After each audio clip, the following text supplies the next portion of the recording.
Paulo ਕੋਲੋ ਦੀ ਪੁਸਤਕ ਦਾ ਆਲਕੈਮਿਸਟ ਦਾ ਪੰਜਾਬੀ ਅਨੁਵਾਦ ਕੀਤਾ ਹੈ ਦਲਬੀਰ ਸਿੰਘ ਨੇ, ਜਿਸ ਬਾਰੇ ਮੈਡੋਨਾ ਨੇ ਕਿਹਾ ਹੈ ਕਿ ਜਾਦੂ ਸੁਪਨਿਆਂ ਤੇ ਖਜ਼ਾਨਿਆਂ ਬਾਰੇ ਇੱਕ ਸ਼ਾਨਦਾਰ ਕਿਤਾਬ, ਜਿਸ ਨੂੰ ਅਸੀਂ ਹੋਰ ਪਾਸੇ ਭਾਲਦੇ ਫਿਰਦੇ ਹਾਂ ਤੇ ਫਿਰ ਆਪਣੀ ਸਰਦਲ ਤੇ ਹੀ ਪਈ ਦੇਖਦੇ ਹਾਂ। ਨਾਮ ਹੈ ਸੁਪਨ ਸਾਜ਼। ਇੱਕੀ ਵਾਂਗ ਮੁੰਡੇ ਨੂੰ ਸਾਰੀ ਰਾਤ ਨੀਂਦ ਨਾ ਆਈ। ਸੂਰਜ ਚੜ੍ਹਨ ਤੋਂ 2 ਘੰਟੇ ਪਹਿਲਾਂ ਉਹਨੇ ਤੰਬੂ ਵਿੱਚ ਉਹਦੇ ਨਾਲ ਸੁੱਤੇ ਹੋਏ ਮੁੰਡਿਆਂ ਵਿੱਚੋਂ ਇੱਕ ਨੂੰ ਜਗਾਇਆ ਤੇ ਉਹਨੂੰ ਕਿਹਾ ਕਿ ਉਹ ਫਾਤਮਾ ਵਾਲਾ ਤੰਬੂ ਦਿਖਾਵੇ।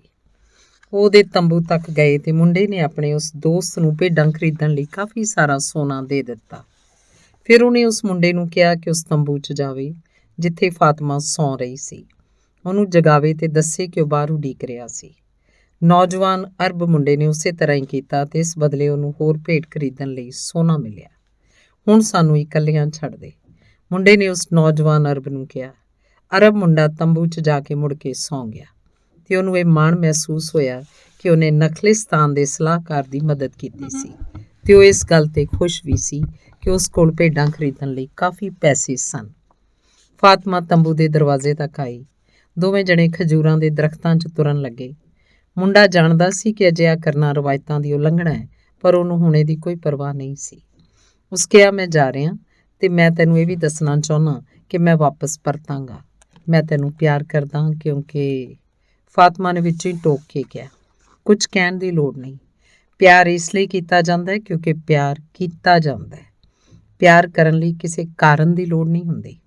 ਪਰ ਮੁੰਡੇ ਨੇ ਆਪਣੀ ਗੱਲ ਜਾਰੀ ਰੱਖੀ। ਮੈਨੂੰ ਇੱਕ ਸੁਪਨਾ ਆਇਆ ਸੀ ਤੇ ਮੈਂ ਇੱਕ ਬਾਦਸ਼ਾਹ ਨੂੰ ਮਿਲਿਆ ਸਾਂ। ਮੈਂ ਸ਼ੀਸ਼ੇ ਦਾ ਸਮਾਨ ਵੇਚਦਾ ਰਿਹਾ ਸਾਂ ਤੇ ਮੈਂ ਮਾਰੂਥਲ ਨੂੰ ਪਾਰ ਕੀਤਾ ਸੀ ਕਿਉਂਕਿ ਕਬੀਲਿਆਂ ਵਿਚਾਲੇ ਲੜਾਈ ਛਿੜ ਗਈ ਸੀ ਤੇ ਇਸ ਲਈ ਮੈਂ ਧਾਤ ਸਾਜ਼ ਨੂੰ ਲੱਭਦਾ ਹੋਇਆ ਖੂਹ 'ਤੇ ਗਿਆ। ਇਸ ਲਈ ਮੈਂ ਤੈਨੂੰ ਪਿਆਰ ਕਰਦਾ ਕਿਉਂਕਿ ਸਮੁੱਚੀ ਕਾਇਨਾਤ ਨੇ ਹੀ ਤੈਨੂੰ ਲੱਭਣ 'ਚ ਮੇਰੀ ਮਦਦ ਕਰਨ ਦੀ ਸਾਜ਼ਿਸ਼ ਰਚੀ ਸੀ। ਦੋਵਾਂ ਨੇ ਇੱਕ ਦੂਜੇ ਨੂੰ ਜੱਫੀ ਪਾਈ। ਉਹਨਾਂ ਇੱਕ ਦੂਜੇ ਨੂੰ ਪਹਿਲੀ ਵਾਰ ਛੂਹਿਆ ਸੀ। ਮੁੰਡਾ ਕਹਿਣ ਲੱਗਾ, ਮੈਂ ਵਾਪਸ ਪਰਤਾਂਗਾ। ਫਾਤਮਾ ਨੇ ਕਿਹਾ, ਇਸ ਤੋਂ ਪਹਿਲਾਂ ਮੈਂ ਮਾਰੂਥਲ ਵੱਲ ਸਿਰਫ ਚਾਹਨਾ ਦੀ ਭਾਵਨਾ ਨਾਲ ਹੀ ਦੇਖਿਆ ਕਰਦੀ ਸੀ। ਹੁਣ ਮੈਂ ਆਸ ਨਾਲ ਦੇਖਿਆ ਕਰਾਂਗੀ। ਮੇਰਾ ਪਿਤਾ ਵੀ ਇੱਕ ਦਿਨ ਚਲਾ ਗਿਆ ਸੀ, ਪਰ ਉਹ ਮੇਰੀ ਮਾਂ ਕੋਲ ਵਾਪਸ ਪਰਤ ਆਇਆ ਸੀ ਤੇ ਉਸ ਦਿਨ ਤੋਂ ਬਾਅਦ ਉਹ ਸਦਾ ਪਰਤਦਾ ਰਿਹਾ ਹੈ। ਉਹਨਾਂ ਕੁਝ ਨਾ ਕਿਹਾ। ਉਹ ਕੁਝ ਦੂਰ ਹੋਰ ਖਜੂਰ ਦੇ ਦਰਖਤਾਂ 'ਚ ਤੁਰਦੇ ਰਹੇ ਤੇ ਫਿਰ ਮੁੰਡਾ ਉਹਨੂੰ ਆਪਣੇ ਤੰਬੂ ਦੇ ਦਰਵਾਜ਼ੇ ਤੱਕ ਲੈ ਆਇਆ। ਉਹ ਕਹਿਣ ਲੱਗਾ, ਮੈਂ ਪਰਤਾਂਗਾ ਐਨ ਉਸੇ ਤਰ੍ਹਾਂ ਜਿਵੇਂ ਤੇਰਾ ਪਿਤਾ ਤੇਰੀ ਮਾਂ ਕੋਲ ਪਰਤ ਆਇਆ ਸੀ। ਉਹਨੇ ਦੇਖਿਆ ਫਾਤਮਾ ਦੀਆਂ ਅੱਖਾਂ 'ਚ ਹੰਝੂ ਸਨ। ਤੂੰ ਰੋ ਰਹੀ ਹੈ? ਮੈਂ ਮਾਰੂਥਲ ਦੀ ਔਰਤ ਹਾਂ, ਪਰ ਆਖਰਕਾਰ ਮੈਂ ਔਰਤ ਤਾਂ ਹਾਂ, ਉਹਨੇ ਆਪਣਾ ਮੂੰਹ ਮੋੜਦੇ ਹੋਏ ਕਿਹਾ। ਫਾਤਮਾ ਆਪਣੇ ਤੰਬੂ 'ਚ ਵਾਪਸ ਚਲੀ ਗਈ ਤੇ ਜਦੋਂ ਦਿਨ ਦੀ ਰੌਸ਼ਨੀ ਹੋਈ ਤਾਂ ਫਿਰ ਉਹਨਾਂ ਹੀ ਕੰਮਾਂ 'ਚ ਰੁੱਝ ਗਈ ਜਿਹੜੇ ਉਹ ਕਈ ਸਾਲਾਂ ਤੋਂ ਕਰਦੀ ਆ ਰਹੀ ਸੀ। ਪਰ ਸਭ ਕੁਝ ਹੀ ਬਦਲ ਗਿਆ ਸੀ। ਮੁੰਡਾ ਹੁਣ ਨਖਲਿਸਤਾਨ 'ਚ ਨਹੀਂ ਸੀ ਤੇ ਉਹ ਨਖਲਿਸਤਾਨ ਦਾ ਹੁਣ ਉਸ ਤਰ੍ਹਾਂ ਦਾ ਮਤਲਬ ਕਦੇ ਵੀ ਨਹੀਂ ਹੋਏਗਾ ਜਿਸ ਤਰ੍ਹਾਂ ਦਾ ਕੱਲ੍ਹ ਤੱਕ ਸੀ।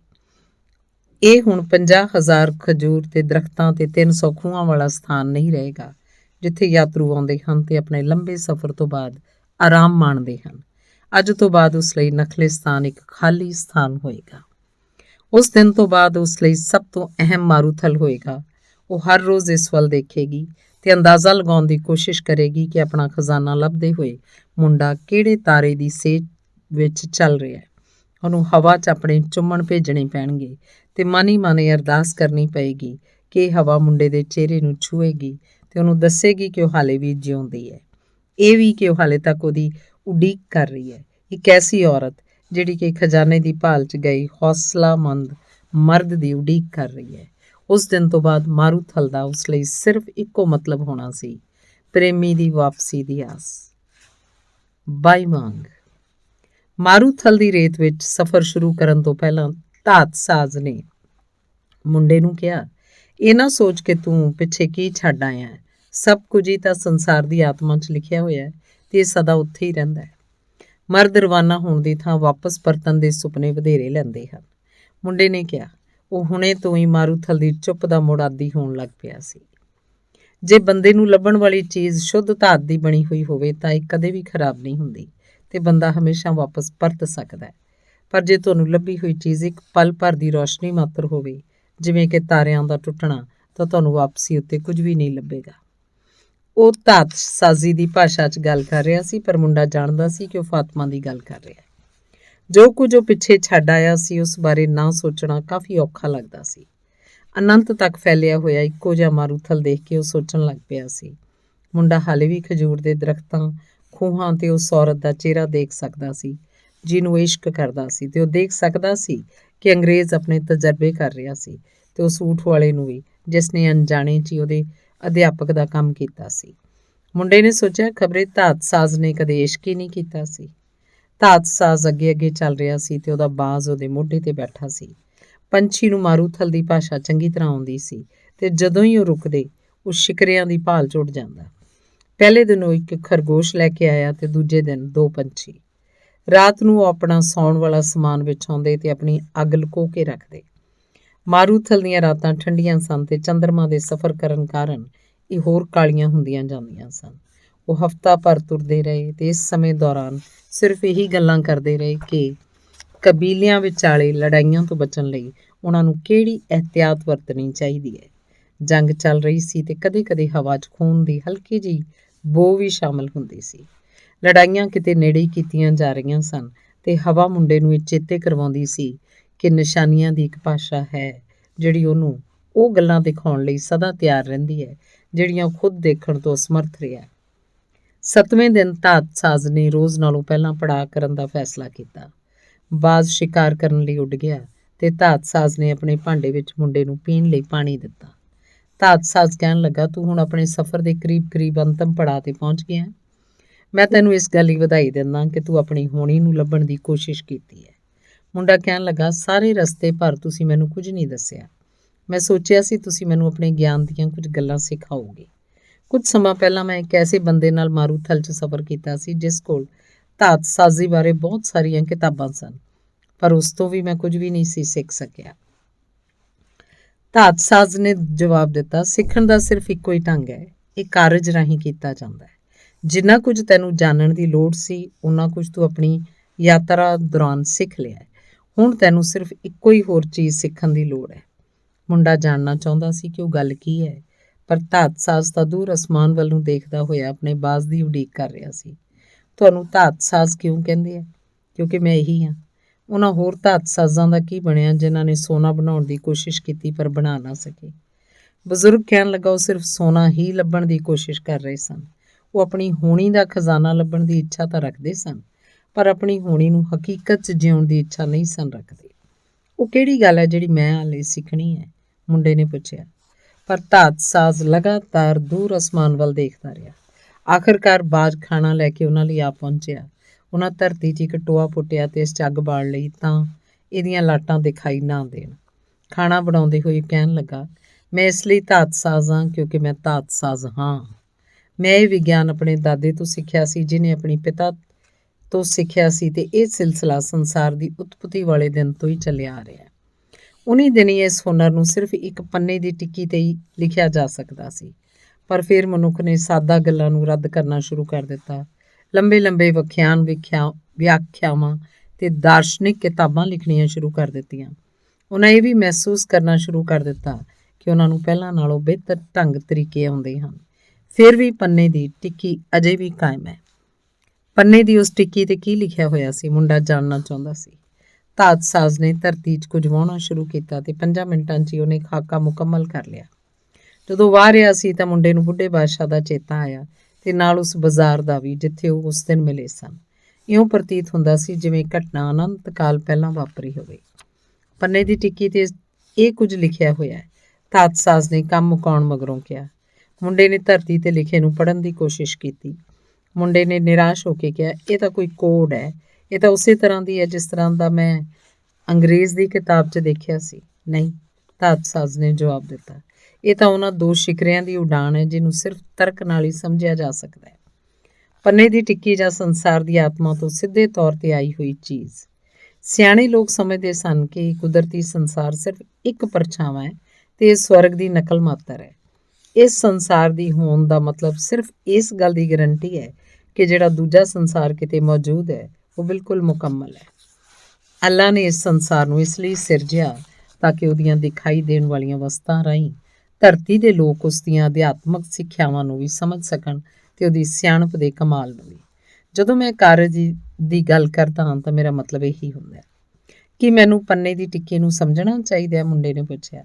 ਸ਼ਾਇਦ ਜੇ ਤੂੰ ਇਸ ਵੇਲੇ ਧਾਤਸਾਜ਼ੀ ਦੀ ਕਿਸੇ ਪ੍ਰਯੋਗਸ਼ਾਲਾ 'ਚ ਹੁੰਦਾ ਤਾਂ ਪੰਨੇ ਦੀ ਟਿੱਕੀ ਦੇ ਭੇਦ ਨੂੰ ਪੜ੍ਹਨ ਤੇ ਸਮਝਣ ਦਾ ਇਹ ਸਭ ਤੋਂ ਵਧੀਆ ਮੌਕਾ ਹੋਣਾ ਸੀ। ਪਰ ਤੂੰ ਇਸ ਵੇਲੇ ਮਾਰੂਥਲ 'ਚ ਹੈ, ਇਸ ਲਈ ਆਪਣੇ ਆਪ ਨੂੰ ਮਾਰੂਥਲ 'ਚ ਹੀ ਜਜ਼ਬ ਕਰ। ਮਾਰੂਥਲ ਹੀ ਤੈਨੂੰ ਸੰਸਾਰ ਬਾਰੇ ਸਮਝਾਏਗਾ। ਅਸਲ 'ਚ ਤਾਂ ਧਰਤੀ ਉਤਲੀ ਕੋਈ ਚੀਜ਼ ਇਸ ਤਰ੍ਹਾਂ ਕਰ ਸਕਦੀ ਹੈ। ਤੈਨੂੰ ਤਾਂ ਅਸਲ ਵਿੱਚ ਮਾਰੂਥਲ ਨੂੰ ਸਮਝਣ ਦੀ ਵੀ ਲੋੜ ਨਹੀਂ। ਤੂੰ ਤਾਂ ਜੇ ਮਿੱਟੀ ਦੇ ਇੱਕ ਕਣ ਤੇ ਵੀ ਵਿਚਾਰ ਕਰ ਲਵੇਂ ਤਾਂ ਤੂੰ ਸਿਰਜਣਾ ਦੇ ਸਾਰੇ ਕਮਾਲਾਂ ਨੂੰ ਦੇਖ ਸਕੇਂਗਾ। ਮੈਂ ਆਪਣੇ ਆਪ ਨੂੰ ਮਾਰੂਥਲ 'ਚ ਕਿਵੇਂ ਜਜ਼ਬ ਕਰਾਂ? ਆਪਣੇ ਦਿਲ ਦੀ ਸੁਣ, ਇਹ ਸਭ ਕੁਝ ਜਾਣਦਾ ਹੈ ਕਿਉਂਕਿ ਉਸ ਅਨੰਤ ਆਤਮਾ ਵਿੱਚੋਂ ਆਇਆ ਹੈ ਤੇ ਇੱਕ ਦਿਨ ਉੱਥੇ ਹੀ ਪਰਤ ਜਾਏਗਾ। ਅੰਗ 23ਵਾਂ। ਅਗਲੇ 2 ਦਿਨ ਵੀ ਉਹ ਚੁੱਪ ਚੁਪੀਤੇ ਮਾਰੂਥਲ 'ਚ ਲੰਘਦੇ ਰਹੇ। ਧਾਤਸਾਜ਼ ਪਹਿਲਾਂ ਨਾਲੋਂ ਕਿਤੇ ਵਧੇਰੇ ਚੌਕਸ ਹੋ ਗਿਆ ਸੀ ਕਿਉਂਕਿ ਉਹ ਐਸੇ ਇਲਾਕੇ ਵੱਲ ਵੱਧ ਰਹੇ ਸਨ ਜਿੱਥੇ ਸਭ ਤੋਂ ਵੱਧ ਹਿੰਸਕ ਲੜਾਈਆਂ ਚੱਲ ਰਹੀਆਂ ਸਨ। ਜਿਉਂ-ਜਿਉਂ ਅੱਗੇ ਵਧਦੇ ਰਹੇ ਤਿਉਂ-ਤਿਉਂ ਮੁੰਡੇ ਨੇ ਆਪਣੇ ਦਿਲ ਦੀ ਗੱਲ ਸੁਣਨ ਦੀ ਕੋਸ਼ਿਸ਼ ਕਰਨੀ ਸ਼ੁਰੂ ਕੀਤੀ। ਇਸ ਤਰ੍ਹਾਂ ਕਰਨਾ ਸੌਖਾ ਨਹੀਂ ਸੀ। ਪਹਿਲਾਂ ਉਹਦਾ ਦਿਲ ਹਮੇਸ਼ਾ ਹੀ ਆਪਣੀ ਕਹਾਣੀ ਦੱਸਣ ਲਈ ਤਿਆਰ ਰਹਿੰਦਾ ਸੀ, ਪਰ ਪਿਛਲੇ ਕੁਝ ਸਮੇਂ ਤੋਂ ਅਜਿਹਾ ਨਹੀਂ ਸੀ ਹੋ ਰਿਹਾ। ਕਦੇ-ਕਦੇ ਐਸਾ ਸਮਾਂ ਵੀ ਆਉਂਦਾ ਜਦੋਂ ਉਹਦਾ ਦਿਲ ਆਪਣੀ ਉਦਾਸੀ ਬਿਆਨ ਕਰਨ 'ਚ ਕਈ ਘੰਟੇ ਲਾ ਦਿੰਦਾ ਤੇ ਕਈ ਵਾਰੀ ਮਾਰੂਥਲ ਦੀ ਚੜ੍ਹਦੀ ਸਵੇਰ ਉੱਤੇ ਹੀ ਇੰਨਾ ਭਾਵੁਕ ਹੋ ਜਾਂਦਾ ਕਿ ਮੁੰਡੇ ਨੂੰ ਆਪਣੇ ਅੱਥਰੂ ਲੁਕਾਉਣੇ ਪੈਂਦੇ। ਮੁੰਡਾ ਜਦੋਂ ਉਸ ਨਾਲ ਖਜ਼ਾਨੇ ਦੀ ਗੱਲ ਕਰਦਾ ਤਾਂ ਉਹਦਾ ਦਿਲ ਸਭ ਤੋਂ ਤੇਜ਼ੀ ਨਾਲ ਧੜਕਦਾ ਤੇ ਜਦੋਂ ਮੁੰਡਾ ਮਾਰੂਥਲ ਦੇ ਅਮੁੱਖ ਦਿਸ ਹੱਦਿਆਂ 'ਚ ਗੁੰਮ ਹੋ ਜਾਂਦਾ ਤੇ ਹੌਲੀ ਧੜਕਣ ਲੱਗਦਾ। ਪਰ ਉਹਦਾ ਦਿਲ ਕਦੇ ਵੀ ਚੁੱਪ ਨਹੀਂ ਸੀ ਰਹਿੰਦਾ, ਉਦੋਂ ਵੀ ਨਹੀਂ ਜਦੋਂ ਮੁੰਡਾ ਤੇ ਧਾਤਸਾਜ਼ ਚੁੱਪ ਹੋ ਗਏ ਸਨ। ਉਸ ਰਾਤ ਜਦੋਂ ਉਹਨਾਂ ਪੜਾਅ ਕੀਤਾ ਤਾਂ ਮੁੰਡੇ ਨੇ ਪੁੱਛਿਆ, ਸਾਨੂੰ ਆਪਣੇ ਦਿਲਾਂ ਦੀ ਗੱਲ ਕਿਉਂ ਸੁਣਨੀ ਚਾਹੀਦੀ ਹੈ? ਕਿਉਂਕਿ ਜਿੱਥੇ ਕਿਤੇ ਵੀ ਤੁਹਾਡਾ ਦਿਲ ਹੈ ਉੱਥੇ ਤੁਹਾਨੂੰ ਤੁਹਾਡਾ ਖਜ਼ਾਨਾ ਲੱਭਣਾ ਹੈ। ਮੁੰਡਾ ਕਹਿਣ ਲੱਗਾ, ਪਰ ਮੇਰਾ ਦਿਲ ਤਾਂ ਉਤੇਜਿਤ ਹੈ, ਇਹਦੇ ਆਪਣੇ ਸੁਪਨੇ ਹਨ, ਇਹ ਭਾਵੁਕ ਹੋ ਜਾਂਦਾ ਹੈ, ਇਹ ਮਾਰੂਥਲ ਦੀ ਔਰਤ ਨੂੰ ਇਸ਼ਕ ਕਰਨ ਲੱਗਦਾ ਹੈ, ਇਹ ਮੈਥੋਂ ਗੱਲਾਂ ਪੁੱਛਦਾ ਰਹਿੰਦਾ ਹੈ, ਰਾਤ ਨੂੰ ਉਦੋਂ ਮੈਨੂੰ ਸੌਣ ਨਹੀਂ ਦਿੰਦਾ ਜਦੋਂ ਮੈਂ ਉਸ ਔਰਤ ਬਾਰੇ ਸੋਚ ਰਿਹਾ ਹੁੰਦਾ। ਇਹ ਤਾਂ ਠੀਕ ਹੀ ਹੈ, ਤੇਰਾ ਦਿਲ ਜਿਉਂਦਾ ਹੈ, ਜੋ ਕੁਝ ਵੀ ਉਹ ਕਹਿ ਰਿਹਾ ਹੈ ਉਹਨੂੰ ਸੁਣਦਾ ਰਹਿ। ਅਗਲੇ 3 ਦਿਨਾਂ ਦੌਰਾਨ ਦੋਵੇਂ ਮੁਸਾਫਰ ਬਹੁਤ ਸਾਰੇ ਹਥਿਆਰਬੰਦ ਕਬਾਇਲੀਆਂ ਦੇ ਕੋਲੋਂ ਦੀ ਲੰਘੇ ਤੇ ਉਹਨਾਂ ਬਹੁਤ ਸਾਰੇ ਹੋਰ ਸੈਨਿਕ ਦੂਰ ਤੋਂ ਵੀ ਦੇਖੇ। ਮੁੰਡੇ ਦੇ ਦਿਲ ਨੇ ਡਰ ਦੀਆਂ ਗੱਲਾਂ ਕਰਨੀਆਂ ਸ਼ੁਰੂ ਕਰ ਦਿੱਤੀਆਂ। ਦਿਲ ਨੇ ਉਹਨੂੰ ਅਨੰਤ ਆਤਮਾ ਤੋਂ ਸੁਣੀਆਂ ਕਹਾਣੀਆਂ ਸੁਣਾਈਆਂ, ਉਹਨਾਂ ਲੋਕਾਂ ਦੀਆਂ ਕਹਾਣੀਆਂ ਜਿਨ੍ਹਾਂ ਨੇ ਆਪਣਾ ਖਜ਼ਾਨਾ ਲੱਭਣ ਦੀ ਕੋਸ਼ਿਸ਼ ਕੀਤੀ ਪਰ ਕਦੇ ਵੀ ਸਫਲ ਨਾ ਹੋਏ। ਕਦੇ-ਕਦੇ ਮੁੰਡੇ ਨੂੰ ਇਹ ਗੱਲ ਕਹਿ ਕੇ ਡਰਾ ਦਿੰਦਾ ਕਿ ਖਬਰੇ ਉਹਨੂੰ ਵੀ ਇਹ ਖਜ਼ਾਨਾ ਨਾ ਲੱਭੇ ਜਾਂ ਫਿਰ ਉਹ ਮਾਰੂਥਲ 'ਚ ਹੀ ਮਰ ਜਾਏ। ਕਦੇ-ਕਦੇ ਉਹ ਮੁੰਡੇ ਨੂੰ ਦੱਸਦਾ ਕਿ ਬੜਾ ਸੰਤੁਸ਼ਟ ਸੀ ਕਿਉਂਕਿ ਇਹਨੂੰ ਪਿਆਰ ਤੇ ਅਮੀਰੀ ਲੱਭ ਪਈ ਸੀ। ਮੇਰਾ ਦਿਲ ਗੱਦਾਰ ਹੈ, ਇਹ ਨਹੀਂ ਚਾਹੁੰਦਾ ਕਿ ਮੈਂ ਅੱਗੇ ਜਾਵਾਂ। ਜਦੋਂ ਘੋੜਿਆਂ ਨੂੰ ਸਾਹ ਦਿਵਾਉਣ ਲਈ ਰੁਕੇ ਤਾਂ ਮੁੰਡੇ ਨੇ ਧਾਤਸਾਜ਼ ਨੂੰ ਕਿਹਾ। ਧਾਤਸਾਜ਼ ਨੇ ਜਵਾਬ ਦਿੱਤਾ, ਇਹਦੀ ਗੱਲ ਸਮਝ ਆਉਂਦੀ ਹੈ, ਇਹ ਕੁਦਰਤੀ ਤੌਰ ਤੇ ਹੀ ਡਰਦਾ ਹੈ ਕਿ ਆਪਣਾ ਸੁਪਨਾ ਪੂਰਾ ਕਰਦੇ ਕਰਦੇ ਤੂੰ ਕਿਤੇ ਉਹ ਕੁਝ ਨਾ ਗੁਆ ਬੈਠੇ ਜੋ ਕੁਝ ਤੂੰ ਹੁਣ ਤੱਕ ਹਾਸਲ ਕੀਤਾ ਹੈ। ਤਾਂ ਫਿਰ ਮੈਨੂੰ ਆਪਣੇ ਦਿਲ ਦੀ ਗੱਲ ਕਿਉਂ ਸੁਣਨੀ ਚਾਹੀਦੀ ਹੈ? ਕਿਉਂਕਿ ਤੂੰ ਇਸ ਤੋਂ ਬਾਅਦ ਕਦੇ ਵੀ ਇਹਨੂੰ ਸ਼ਾਂਤ ਨਹੀਂ ਕਰਾ ਸਕੇਂਗਾ। ਜੇ ਤੂੰ ਇਸ ਤਰ੍ਹਾਂ ਬਹਾਨਾ ਕੀਤਾ ਕਿ ਜੋ ਇਹਨੇ ਦੱਸਿਆ ਹੈ ਉਹ ਤੂੰ ਸੁਣਿਆ ਨਹੀਂ ਤਾਂ ਹਮੇਸ਼ਾ ਇਹ ਤੇਰੇ ਅੰਦਰ ਬੈਠਾ ਹੋਇਆ ਬਾਰ-ਬਾਰ ਦੁਹਰਾਉਂਦਾ ਰਹੇਗਾ ਕਿ ਤੂੰ ਜ਼ਿੰਦਗੀ ਬਾਰੇ ਤੇ ਸੰਸਾਰ ਬਾਰੇ ਕੀ ਸੋਚਦਾ ਹੈ। ਤੁਹਾਡਾ ਮਤਲਬ ਹੈ ਜੇ ਇਹ ਦੁਖੀ ਵੀ ਕਰੇ ਤਾਂ ਵੀ ਮੈਨੂੰ ਇਹਦੀ ਗੱਲ ਸੁਣਨੀ ਚਾਹੀਦੀ ਹੈ? ਗੱਦਾਰੀ ਦੀ ਸੱਟ ਅਚਨਚੇਤ ਵੱਜਦੀ ਹੈ। ਜੇ ਤੁਸੀਂ ਆਪਣੇ ਦਿਲ ਨੂੰ ਚੰਗੀ ਤਰ੍ਹਾਂ ਜਾਣੋ ਤਾਂ ਇਹ ਤੁਹਾਡੇ ਨਾਲ ਕਦੇ ਵੀ ਗੱਦਾਰੀ ਨਹੀਂ ਕਰ ਸਕਦਾ। ਇਹਦਾ ਕਾਰਨ ਇਹ ਹੈ ਕਿ ਤੁਸੀਂ ਇਹਦੇ ਸੁਪਨਿਆਂ ਤੇ ਇੱਛਾਵਾਂ ਨੂੰ ਜਾਣਦੇ ਹੋਵੋਗੇ ਤੇ ਇਹ ਵੀ ਜਾਣਦੇ ਹੋਵੋਗੇ ਕਿ ਇਹਨਾਂ ਨਾਲ ਕਿਵੇਂ ਨਿਪਟਣਾ ਹੈ। ਜਿਉਂ-ਜਿਉਂ ਮਾਰੂਥਲ ਲੰਘਦੇ ਗਏ ਮੁੰਡਾ ਆਪਣੇ ਦਿਲ ਨੂੰ ਸੁਣਦਾ ਰਿਹਾ। ਉਹਦੀਆਂ ਚਾਲਾਂ ਨੂੰ ਸਮਝਣ ਲੱਗ ਪਿਆ ਤੇ ਨਾਲ ਹੀ ਇਹਨੂੰ ਪ੍ਰਵਾਨ ਵੀ ਕਰਨ ਲੱਗ ਪਿਆ। ਉਹਦਾ ਡਰ ਜਾਂਦਾ ਰਿਹਾ ਤੇ ਨਾਲ ਦੀ ਨਾਲ ਉਹ ਨਖਲਿਸਤਾਨ ਤੇ ਵਾਪਸ ਜਾਣ ਦੀ ਲੋੜ ਬਾਰੇ ਵੀ ਭੁੱਲ ਗਿਆ ਕਿਉਂਕਿ ਇੱਕ ਸ਼ਾਮ ਉਹਦੇ ਦਿਲ ਨੇ ਉਹਨੂੰ ਦੱਸਿਆ ਕਿ ਉਹ ਖੁਸ਼ ਸੀ। ਇਹ ਕਹਿਣ ਲੱਗਾ, ਭਾਵੇਂ ਮੈਂ ਕਦੇ-ਕਦੇ ਸ਼ਿਕਾਇਤ ਕਰਦਾ ਪਰ ਇਹ ਇਸ ਲਈ ਕਿਉਂਕਿ ਮੈਂ ਕਿਸੇ ਬੰਦੇ ਦਾ ਦਿਲ ਹਾਂ ਤੇ ਬੰਦਿਆਂ ਦੇ ਦਿਲ ਇਸ ਤਰ੍ਹਾਂ ਦੇ ਹੀ ਹੁੰਦੇ ਹਨ। ਲੋਕ ਆਮ ਕਰਕੇ ਆਪਣੇ ਸਭ ਤੋਂ ਮਹੱਤਵਪੂਰਨ ਸੁਪਨਿਆਂ ਦੀ ਭਾਲ ਕਰਨ ਤੋਂ ਡਰਦੇ ਰਹਿੰਦੇ ਹਨ ਕਿਉਂਕਿ ਉਹ ਮਹਿਸੂਸ ਕਰਦੇ ਹਨ ਕਿ ਉਹ ਉਹਨਾਂ ਸੁਪਨਿਆਂ ਦੇ ਕਾਬਿਲ ਨਹੀਂ ਹਨ ਜਾਂ ਫਿਰ ਕਿ ਉਹਨਾਂ ਨੂੰ ਪ੍ਰਾਪਤ ਕਰਨ ਦੇ ਸਮਰੱਥ ਨਹੀਂ ਹਨ।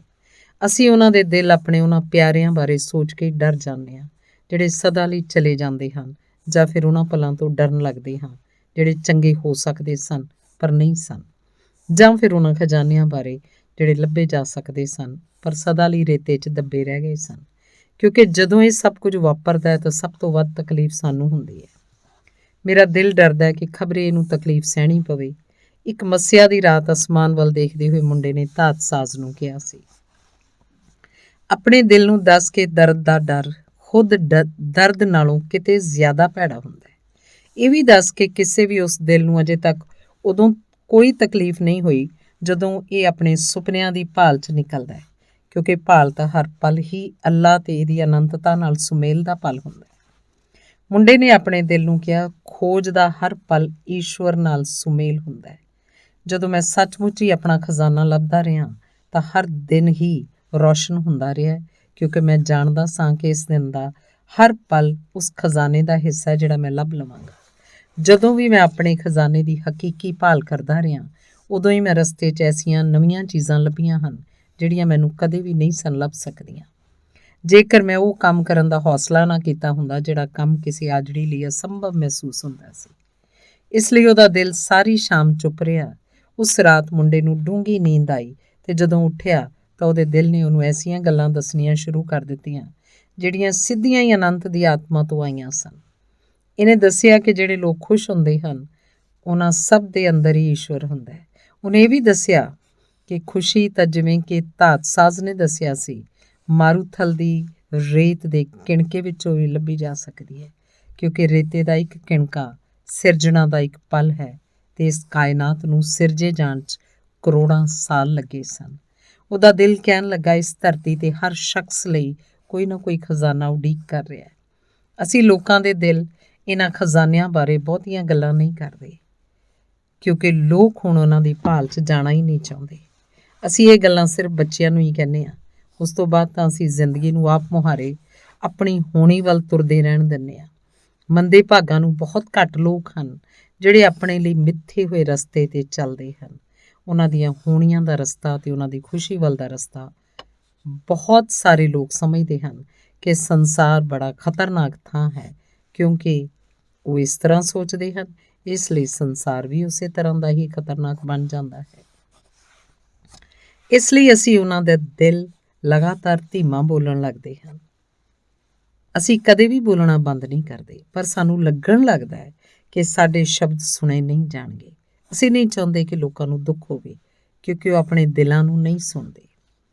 ਲੋਕਾਂ ਦੇ ਦਿਲ ਉਹਨਾਂ ਨੂੰ ਆਪਣੇ ਸੁਪਨਿਆਂ ਦੀ ਪੂਰਤੀ ਦੇ ਯਤਨ ਕਰਦੇ ਰਹਿਣ ਲਈ ਕਿਉਂ ਨਹੀਂ ਕਹਿੰਦੇ? ਮੁੰਡੇ ਨੇ ਧਾਤ ਸਾਜ਼ ਨੂੰ ਪੁੱਛਿਆ। ਕਿਉਂਕਿ ਇਸ ਨਾਲ ਹੀ ਦਿਲ ਨੂੰ ਸਭ ਤੋਂ ਵੱਧ ਤਕਲੀਫ ਹੁੰਦੀ ਹੈ ਅਤੇ ਦਿਲ ਤਕਲੀਫ ਨਹੀਂ ਸਹਿਣਾ ਚਾਹੁੰਦੇ। ਉਸ ਦਿਨ ਤੋਂ ਬਾਅਦ ਮੁੰਡੇ ਨੇ ਆਪਣੇ ਦਿਲ ਨੂੰ ਸਮਝਣਾ ਸ਼ੁਰੂ ਕਰ ਦਿੱਤਾ। ਉਹਨੇ ਦਿਲ ਨੂੰ ਕਿਹਾ ਕਿ ਉਹ ਕਦੇ ਵੀ ਉਸ ਨਾਲ ਗੱਲਾਂ ਕਰਨੀਆਂ ਬੰਦ ਨਾ ਕਰੇ। ਉਹਨੇ ਕਿਹਾ ਕਿ ਜਦੋਂ ਕਦੇ ਵੀ ਉਹ ਆਪਣੇ ਸੁਪਨੇ ਤੋਂ ਲਾਂਭੇ ਜਾਵੇ ਤਾਂ ਉਹਦਾ ਦਿਲ ਉਹਨੂੰ ਅਜਿਹਾ ਕਰਨ ਤੋਂ ਰੋਕੇ ਤੇ ਚੇਤਾਵਨੀ ਦੇਵੇ। ਮੁੰਡੇ ਨੇ ਪ੍ਰਣ ਕੀਤਾ ਕਿ ਜਦੋਂ ਵੀ ਕਦੇ ਉਹ ਚੇਤਾਵਨੀ ਨੂੰ ਸੁਣੇਗਾ ਤਾਂ ਦਿਲ ਦੇ ਸੁਨੇਹੇ ਵੱਲ ਧਿਆਨ ਦੇਵੇਗਾ। ਉਸ ਰਾਤ ਉਹਨੇ ਸਾਰੀਆਂ ਗੱਲਾਂ ਧਾਤ ਸਾਜ਼ ਨੂੰ ਦੱਸੀਆਂ ਤੇ ਧਾਤ ਸਾਜ਼ ਸਮਝ ਗਿਆ ਕਿ ਮੁੰਡੇ ਦਾ ਦਿਲ ਅਨੰਤ ਦੀ ਆਤਮਾ ਤੱਕ ਪਹੁੰਚ ਗਿਆ। ਹੁਣ ਮੈਨੂੰ ਕੀ ਕਰਨਾ ਚਾਹੀਦਾ? ਮੁੰਡੇ ਨੇ ਪੁੱਛਿਆ। ਧਾਤ ਸਾਜ਼ ਕਹਿਣ ਲੱਗਾ, ਪਿਰਾਮਿਡਾਂ ਦੀ ਦਿਸ਼ਾ ਵੱਲ ਨੂੰ ਵੱਧਦਾ ਜਾ, ਨਾਲ ਦੀ ਨਾਲ ਨਿਸ਼ਾਨੀਆਂ ਵੱਲ ਧਿਆਨ ਦਿੰਦਾ ਜਾ। ਤੇਰਾ ਦਿਲ ਹਾਲੇ ਵੀ ਇਸ ਗੱਲ ਦੇ ਯੋਗ ਹੈ ਕਿ ਉਹ ਤੈਨੂੰ ਖਜ਼ਾਨੇ ਦੀ ਥਾਂ ਦਿਖਾ ਸਕੇ। ਕੀ ਇਹ ਉਹੀ ਗੱਲ ਹੈ ਜਿਹੜੀ ਮੈਨੂੰ ਹਾਲੇ ਵੀ ਜਾਣਨੀ ਚਾਹੀਦੀ ਹੈ? ਨਹੀਂ, ਤੈਨੂੰ ਹਾਲੇ ਜੋ ਕੁਝ ਜਾਣਨਾ ਚਾਹੀਦਾ ਹੈ ਉਹ ਇਸ ਤਰ੍ਹਾਂ ਹੈ, ਕਿਸੇ ਸੁਪਨੇ ਦੀ ਪੂਰਤੀ ਹੋਣ ਤੋਂ ਪਹਿਲਾਂ ਅਨੰਤ ਦੀ ਆਤਮਾ ਉਸ ਸਭ ਕਾਸੇ ਦਾ ਇਮਤਿਹਾਨ ਲੈਂਦੀ ਹੈ ਜੋ ਕੁਝ ਬੰਦੇ ਨੇ ਰਸਤੇ 'ਚ ਸਿੱਖਿਆ ਹੋਵੇ। ਇਹ ਅਜਿਹਾ ਇਸ ਲਈ ਨਹੀਂ ਕਰਦੀ ਕਿ ਇਹ ਮਾੜੀ ਹੈ, ਸਗੋਂ ਇਸ ਲਈ ਕਰਦੀ ਹੈ ਤਾਂ ਕਿ ਆਪਣਾ ਸੁਪਨਾ ਪੂਰਾ ਕਰਨ ਦੇ ਨਾਲ ਅਸੀਂ ਉਹ ਸੁਪਨਾ ਪੂਰਾ ਕਰਨ ਦੇ ਰਸਤੇ ਦੌਰਾਨ ਹਾਸਲ ਕੀਤੇ ਹੋਏ ਸਬਕ ਨੂੰ ਚੰਗੀ ਤਰ੍ਹਾਂ ਚੇਤੇ ਕਰ ਲਈਏ। ਇਹੀ ਉਹ ਨੁਕਤਾ ਹੁੰਦਾ ਜਿੱਥੇ ਬਹੁਤ ਸਾਰੇ ਲੋਕ ਭਾਲ ਛੱਡ ਦਿੰਦੇ ਹਨ। ਇਹੀ ਉਹ ਸਮਾਂ ਹੁੰਦਾ ਜਦੋਂ ਮਾਰੂਥਲ ਦੀ ਭਾਸ਼ਾ ਮੁਤਾਬਕ ਬੰਦਾ ਉਦੋਂ ਪਿਆਸ ਨਾਲ ਮਰ ਜਾਂਦਾ ਜਦੋਂ ਦੂਰ ਖਜੂਰ ਦੇ ਦਰਖਤ ਦਿਖਾਈ ਦੇਣ ਲੱਗਦੇ ਹਨ। ਹਰ ਖੋਜ ਦੇ ਸ਼ੁਰੂ 'ਚ ਸ਼ੁਰੂਆਤੀ ਸ਼ੁਭ ਕਿਸਮਤ ਹੁੰਦੀ ਹੈ। ਹਰ ਖੋਜ ਦਾ ਅੰਤ ਹੋਣ ਤੱਕ ਜੇਤੂ ਨੂੰ ਬਹੁਤ ਸਖਤ ਇਮਤਿਹਾਨ ਪਾਸ ਕਰ ਲਏ ਹੁੰਦੇ ਹਨ। ਮੁੰਡੇ ਨੂੰ ਆਪਣੇ ਦੇਸ਼ ਦਾ ਇੱਕ ਪੁਰਾਣਾ ਮੁਹਾਵਰਾ ਚੇਤੇ ਆਇਆ। ਇਸ ਮੁਤਾਬਕ ਲੂ ਲੱਗਣ ਤੋਂ ਪਹਿਲਾਂ ਹਨੇਰਾ ਇੱਕਦਮ ਗਾੜਾ ਹੋ ਜਾਂਦਾ ਹੈ। ਲੋ ਲੱਗਣ ਤੋਂ ਪਹਿਲਾਂ ਹਨੇਰਾ ਇੱਕਦਮ ਗਾੜਾ ਹੋ ਜਾਂਦਾ ਹੈ। ਅੰਗ 24ਵਾਂ। ਅਗਲੇ ਦਿਨ ਖਤਰੇ ਦਾ ਪਹਿਲਾ ਸੰਕੇਤ ਦਿਖਾਈ ਦਿੱਤਾ। 3 ਹਥਿਆਰਬੰਦ ਕਬਾਇਲੀ ਉਹਨਾਂ ਕੋਲ ਆਏ ਤੇ ਪੁੱਛਣ ਲੱਗੇ ਉਹ ਦੋਵੇਂ ਉੱਥੇ ਕੀ ਕਰ ਰਹੇ ਸਨ। ਮੈਂ ਆਪਣੇ ਬਾਜ਼ ਨਾਲ ਸ਼ਿਕਾਰ ਕਰ ਰਿਹਾ, ਤਾਤਸਾਜ਼ ਨੇ ਜਵਾਬ ਦਿੱਤਾ। ਕਬਾਇਲੀ ਕਹਿਣ ਲੱਗੇ ਸੀ ਤੁਹਾਡੇ ਤਲਾਸ਼ੀ ਲਵਾਂਗੇ ਕਿ ਕਿਤੇ ਤੁਹਾਡੇ ਕੋਲ ਕੋਈ ਹਥਿਆਰ ਤਾਂ ਨਹੀਂ। ਤਾਤਸਾਜ਼ ਮਲਕੜੇ ਜੇ ਘੋੜੇ ਤੋਂ ਉਤਰਿਆ ਤੇ ਮੁੰਡੇ ਨੇ ਵੀ ਇਸੇ ਤਰ੍ਹਾਂ ਹੀ ਕੀਤਾ। ਤੇਰੇ ਕੋਲ ਇੰਨੀ ਦੌਲਤ ਕਿਉਂ ਹੈ? ਇੱਕ ਕਬਾਇਲੀ ਨੇ ਮੁੰਡੇ ਦਾ ਝੋਲਾ ਫੋਲਦੇ ਹੋਏ ਪੁੱਛਿਆ। ਮੈਨੂੰ ਇਹ ਪਿਰਾਮਿਡਾਂ ਤੱਕ ਪਹੁੰਚਣ ਲਈ ਚਾਹੀਦਾ, ਉਸ ਕਿਹਾ। ਜਿਹੜਾ ਕਬਾਇਲੀ ਤਾਤਸਾਜ਼ ਦਾ ਸਮਾਨ ਫਰੋਲ ਰਿਹਾ ਸੀ ਉਹਨੂੰ ਇੱਕ ਛੋਟੀ ਜਿਹੀ ਸ਼ੀਸ਼ੇ ਦੀ ਬੋਤਲ ਮਿਲੀ ਜਿਸ 'ਚ ਕੋਈ ਤਰਲ ਪਦਾਰਥ ਭਰਿਆ ਹੋਇਆ ਸੀ। ਇਹਦੇ ਨਾਲ ਹੀ ਪੀਲੇ ਰੰਗ ਦਾ ਇੱਕ ਸ਼ੀਸ਼ੇ ਦਾ ਅੰਡਾ ਵੀ ਸੀ ਜਿਹੜਾ ਕਿ ਮੁਰਗੀ ਦੇ ਅੰਡੇ ਨਾਲੋਂ ਰਤਾ ਕੁ ਵੱਡਾ ਸੀ।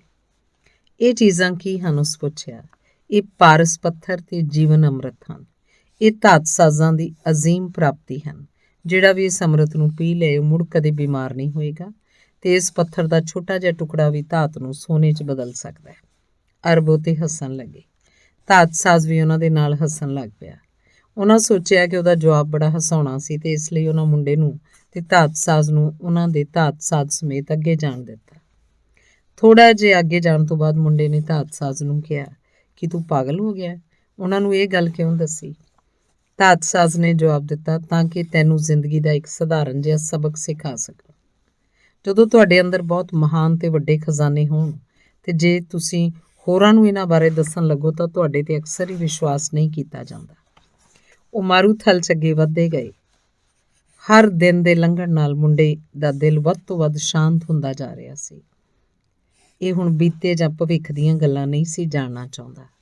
ਇਹ ਸਿਰਫ ਮਾਰੂਥਲ ਨੂੰ ਸਮਝਣ ਤੇ ਹੀ ਖੁਸ਼ ਸੀ ਤੇ ਮੁੰਡੇ ਦੇ ਨਾਲ ਨਾਲ ਹੀ ਅਨੰਤ ਦੀ ਆਤਮਾ ਨੂੰ ਸਮਝਣ 'ਚ ਵੀ। ਮੁੰਡਾ ਤੇ ਉਹਦਾ ਦਿਲ ਮਿੱਤਰ ਬਣ ਰਹੇ ਸਨ ਤੇ ਉਹਨਾਂ ਵਿੱਚੋਂ ਕੋਈ ਵੀ ਹੁਣ ਇੱਕ ਦੂਜੇ ਨੂੰ ਦਗਾ ਨਹੀਂ ਸੀ ਦੇ ਸਕਦਾ। ਜਦੋਂ ਕਦੇ ਵੀ ਉਹਦਾ ਦਿਲ ਉਸ ਨਾਲ ਗੱਲਾਂ ਕਰਦਾ ਤਾਂ ਇਹਦਾ ਮਤਲਬ ਮੁੰਡੇ ਨੂੰ ਹੱਲਾਸ਼ੇਰੀ ਦੇਣਾ ਹੁੰਦਾ ਤੇ ਤਾਕਤ ਦੇਣਾ ਹੁੰਦਾ, ਕਿਉਂਕਿ ਮਾਰੂਥਲ ਵਿੱਚ ਚੁੱਪ ਦੇ ਦਿਨ ਬੜੇ ਥਕਾਵਟ ਭਰੇ ਸਨ। ਉਹਦੇ ਦਿਲ ਨੇ ਮੁੰਡੇ ਨੂੰ ਦੱਸਿਆ ਕਿ ਉਹਦੇ ਸਭ ਤੋਂ ਵੱਡੇ ਗੁਣ ਕੀ ਸਨ। ਸਭ ਤੋਂ ਪਹਿਲਾਂ ਉਹਦਾ ਇਹ ਹੌਸਲਾ ਸੀ ਕਿ ਉਹਨੇ ਆਪਣੀਆਂ ਭੇਡਾਂ ਦਾ ਤਿਆਗ ਕਰ ਦਿੱਤਾ ਸੀ ਤੇ ਉਹਨੇ ਆਪਣੀ ਹੋਣੀ ਲੱਭਣ ਦੀ ਕੋਸ਼ਿਸ਼ ਕੀਤੀ ਸੀ ਤੇ ਸ਼ੀਸ਼ੇ ਦੀ ਸਮਾਨ ਦੀ ਦੁਕਾਨ 'ਚ ਉਹਨੇ ਉਤਸ਼ਾਹ ਨਾਲ ਕੰਮ ਕੀਤਾ ਸੀ। ਤੇ ਉਹਦੇ ਦਿਲ ਨੇ ਮੁੰਡੇ ਨੂੰ ਇੱਕ ਹੋਰ ਗੱਲ ਵੀ ਦੱਸੀ ਜਿਸ ਵੱਲ ਉਹਦਾ ਕਦੇ ਧਿਆਨ ਨਹੀਂ ਸੀ ਗਿਆ। ਉਹਨੇ ਮੁੰਡੇ ਨੂੰ ਉਹਨਾਂ ਖਤਰਿਆਂ ਬਾਰੇ ਦੱਸਿਆ ਜਿਹੜੇ ਮੁੰਡੇ ਨੂੰ ਦਰਪੇਸ਼ ਆਉਂਦੇ ਰਹੇ ਪਰ ਜਿਨ੍ਹਾਂ ਬਾਰੇ ਉਹਨੇ ਕਦੇ ਸੋਚਿਆ ਤੱਕ ਨਹੀਂ ਸੀ।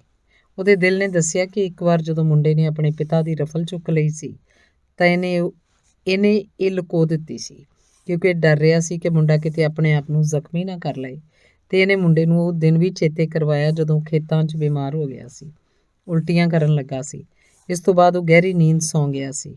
ਕੁਝ ਦੂਰ ਹੀ 2 ਚੋਰ ਘਾਤ ਲਾਈ ਬੈਠੇ ਸਨ ਤੇ ਉਹਨਾਂ ਦਾ ਵਿਚਾਰ ਮੁੰਡੇ ਦੀਆਂ ਭੇਡਾਂ ਚੋਰੀ ਕਰਨਾ ਤੇ ਉਹਦਾ ਕਤਲ ਕਰ ਦੇਣਾ ਸੀ।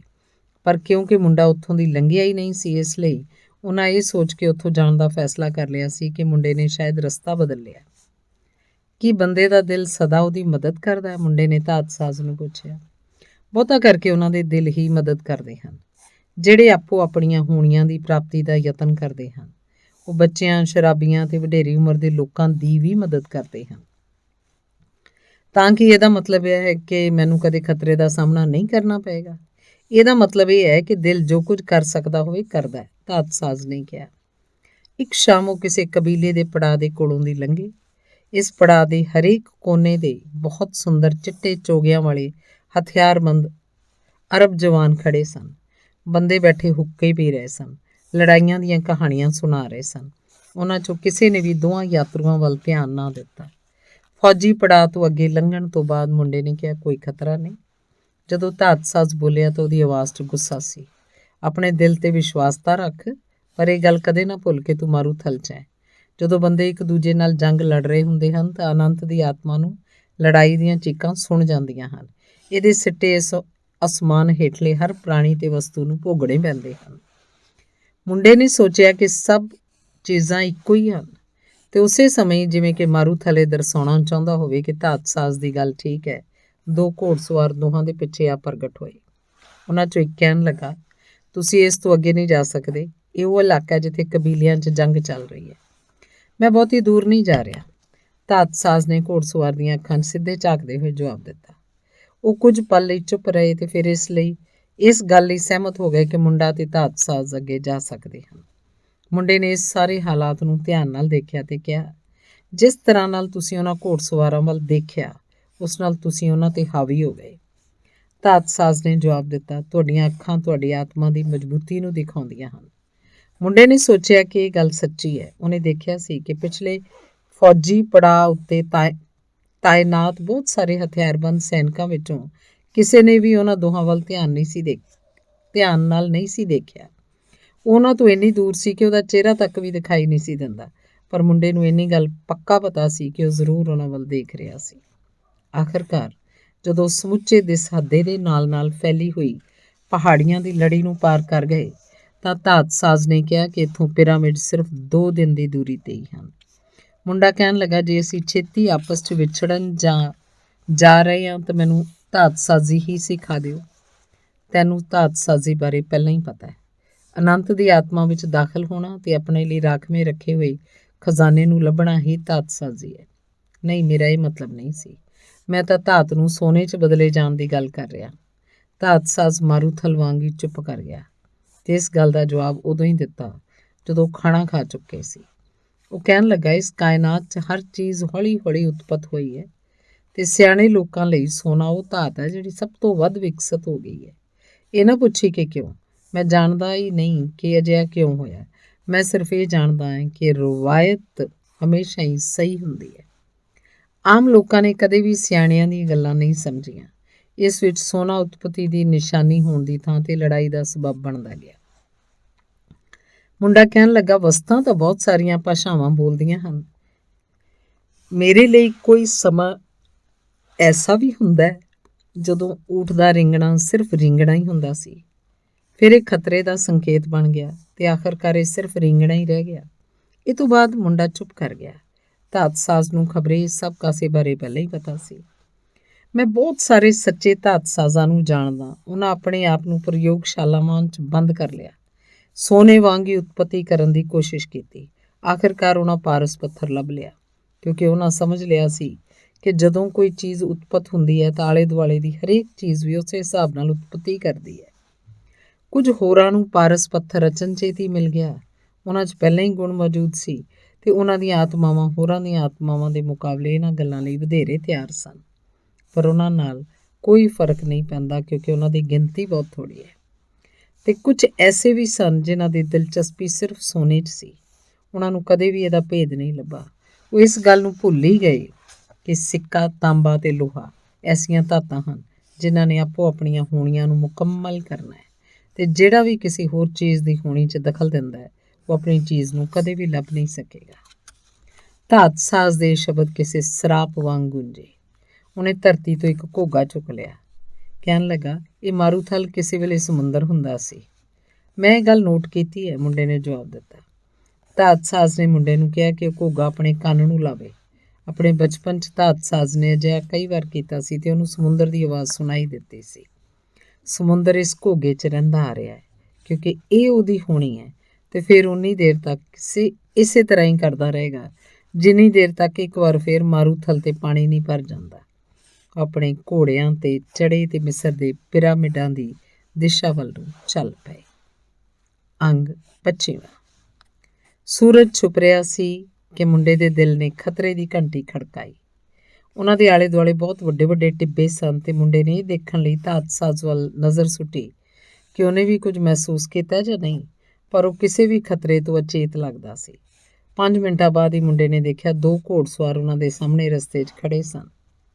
ਇਸ ਤੋਂ ਪਹਿਲਾਂ ਕਿ ਉਹ ਧਾਤ ਸਾਜ਼ ਨੂੰ ਕੁਝ ਕਹਿ ਸਕੇ, ਘੋੜਸਵਾਰਾਂ ਦੀ ਗਿਣਤੀ 2 ਤੋਂ ਵੱਧ ਕੇ 10 ਹੋ ਗਈ, ਫਿਰ 100।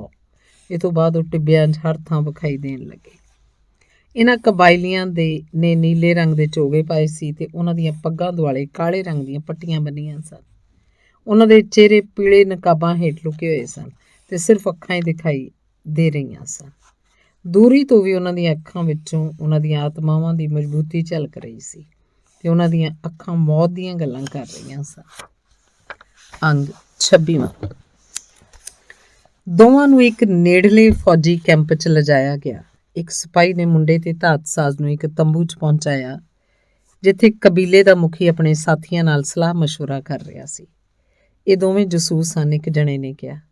ਅਸੀਂ ਤਾਂ ਸਿਰਫ ਯਾਤਰੂ ਹਾਂ, ਧਾਤ ਸਾਜ਼ ਨੇ ਜਵਾਬ ਦਿੱਤਾ। ਅਸੀਂ 3 ਦਿਨ ਪਹਿਲਾਂ ਦੁਸ਼ਮਣ ਦੇ ਕੈਂਪ ਕੋਲ ਦੇਖੇ ਗਏ। ਤੁਸੀਂ 3 ਦਿਨ ਪਹਿਲਾਂ ਦੁਸ਼ਮਣ ਦੇ ਕੈਂਪ ਕੋਲ ਦੇਖੇ ਗਏ ਸੀ। ਤੁਸੀਂ ਉੱਥੇ ਇੱਕ ਸੈਨਿਕ ਨਾਲ ਗੱਲਾਂ ਵੀ ਕੀਤੀਆਂ ਸੀ। ਧਾਤ ਸਾਜ਼ ਨੇ ਜਵਾਬ ਦਿੱਤਾ, ਮੈਂ ਤਾਂ ਬਸ ਮਾਰੂਥਲ 'ਚ ਘੁੰਮਦਾ ਰਹਿਣਾ ਤੇ ਸਿਤਾਰਿਆਂ ਦੀ ਜਾਣਕਾਰੀ ਰੱਖਦਾ। ਮੈਨੂੰ ਸੈਨਿਕਾਂ ਬਾਰੇ ਜਾਂ ਕਬੀਲਿਆਂ ਦੀ ਹਿਲਜੁਲ ਬਾਰੇ ਕੁਝ ਪਤਾ ਨਹੀਂ। ਮੈਂ ਤਾਂ ਆਪਣੇ ਨਾਲ ਦੇ ਮਿੱਤਰ ਦੇ ਗਾਈਡ ਦਾ ਕੰਮ ਕਰ ਰਿਹਾ। ਤੇਰਾ ਮਿੱਤਰ ਕੌਣ ਹੈ? ਮੁਖੀ ਨੇ ਪੁੱਛਿਆ। ਧਾਤ ਸਾਜ਼ ਕਹਿਣ ਲੱਗਾ, ਇਹ ਧਾਤ ਸਾਜ਼ ਹੈ। ਇਹ ਕੁਦਰਤ ਦੀਆਂ ਤਾਕਤਾਂ ਨੂੰ ਸਮਝਦਾ ਹੈ। ਇਹ ਤੁਹਾਨੂੰ ਆਪਣੀਆਂ ਅਸੀਮ ਤਾਕਤਾਂ ਦਿਖਾਉਣਾ ਚਾਹੁੰਦਾ ਹੈ। ਮੁੰਡਾ ਚੁੱਪਚਾਪ ਸੁਣਦਾ ਰਿਹਾ ਤੇ ਡਰ ਗਿਆ। ਇੱਕ ਹੋਰ ਆਦਮੀ ਪੁੱਛਣ ਲੱਗਾ, ਇੱਕ ਵਿਦੇਸ਼ੀ ਇੱਥੇ ਕੀ ਕਰ ਰਿਹਾ? ਇਸ ਤੋਂ ਪਹਿਲਾਂ ਕਿ ਮੁੰਡਾ ਇੱਕ ਵੀ ਸ਼ਬਦ ਬੋਲਦਾ, ਧਾਤ ਸਾਜ਼ ਕਹਿਣ ਲੱਗਾ, ਇਹ ਤੁਹਾਡੇ ਕਬੀਲੇ ਲਈ ਪੈਸੇ ਲੈ ਕੇ ਆਇਆ ਹੈ। ਤੇ ਮੁੰਡੇ ਤੋਂ ਪੋਟਲੀ ਖੋਹਦੇ ਹੋਏ ਧਾਤ ਸਾਜ਼ ਨੇ ਸੋਨੇ ਦੇ ਸਿੱਕੇ ਮੁਖੀ ਨੂੰ ਦੇ ਦਿੱਤੇ। ਅਰਬ ਮੁਖੀ ਨੇ ਬਿਨਾਂ ਕੁਝ ਸ਼ਬਦ ਬੋਲਿਆਂ ਪ੍ਰਵਾਨ ਕਰ ਲਏ। ਇਸ ਦੌਲਤ ਨਾਲ ਕਾਫੀ ਸਾਰੇ ਹਥਿਆਰ ਖਰੀਦੇ ਜਾ ਸਕਦੇ ਸਨ। ਆਖਿਰਕਾਰ ਉਹਨੇ ਪੁੱਛਿਆ, ਧਾਤ ਸਾਜ਼ ਕੀ ਹੁੰਦਾ ਹੈ? ਧਾਤ ਸਾਜ਼ ਉਹ ਆਦਮੀ ਹੁੰਦਾ ਜਿਹੜਾ ਕੁਦਰਤ ਤੇ ਸੰਸਾਰ ਨੂੰ ਸਮਝਦਾ ਹੈ। ਜੇ ਉਹ ਚਾਹਵੇ ਤਾਂ ਸਿਰਫ ਹਵਾ ਦੀ ਤਾਕਤ ਨਾਲ ਹੀ ਇਸ ਕੈਂਪ ਨੂੰ ਤਬਾਹ ਕਰ ਸਕਦਾ ਹੈ।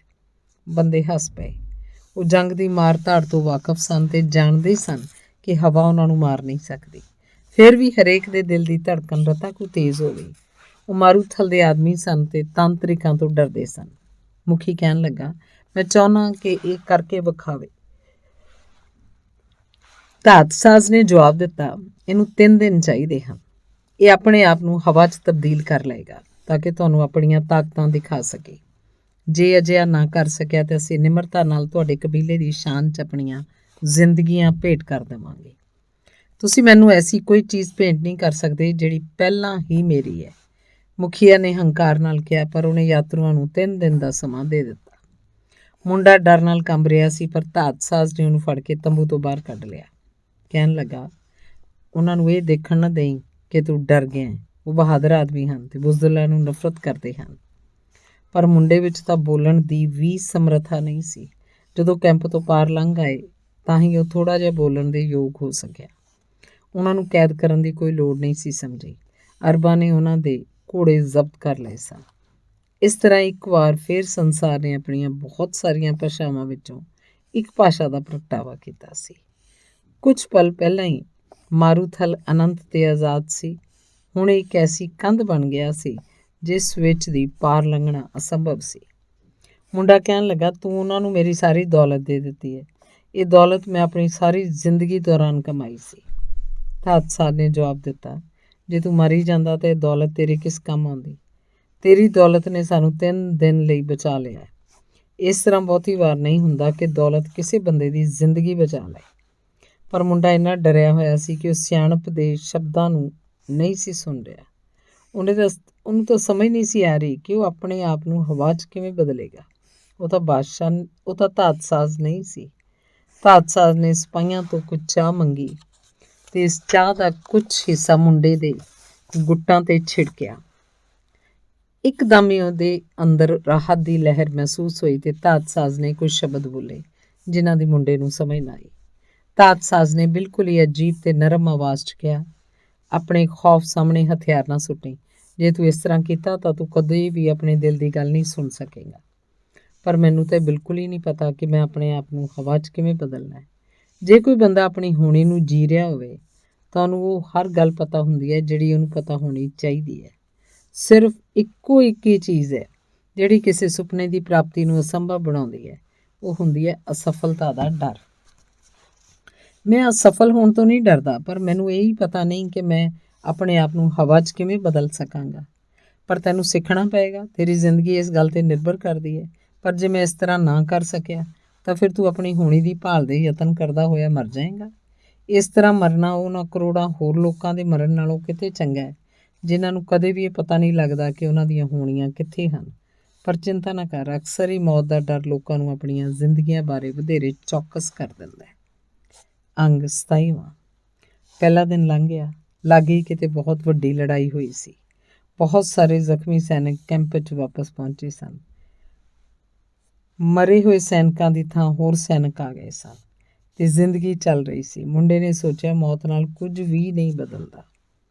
ਇੱਕ ਸੈਨਿਕ ਨੇ ਆਪਣੇ ਸਾਥੀ ਦੀ ਲਾਸ਼ ਨੂੰ ਕਿਹਾ, ਤੂੰ ਠਹਿਰ ਕੇ ਮਰ ਸਕਦਾ ਸੀ। ਤੂੰ ਉਦੋਂ ਮਰ ਸਕਦਾ ਸੀ ਜਦੋਂ ਅਮਨ ਦਾ ਐਲਾਨ ਹੋ ਜਾਂਦਾ, ਪਰ ਫਿਰ ਵੀ ਤੈਨੂੰ ਮਰਨਾ ਤਾਂ ਪੈਣਾ ਹੀ ਸੀ।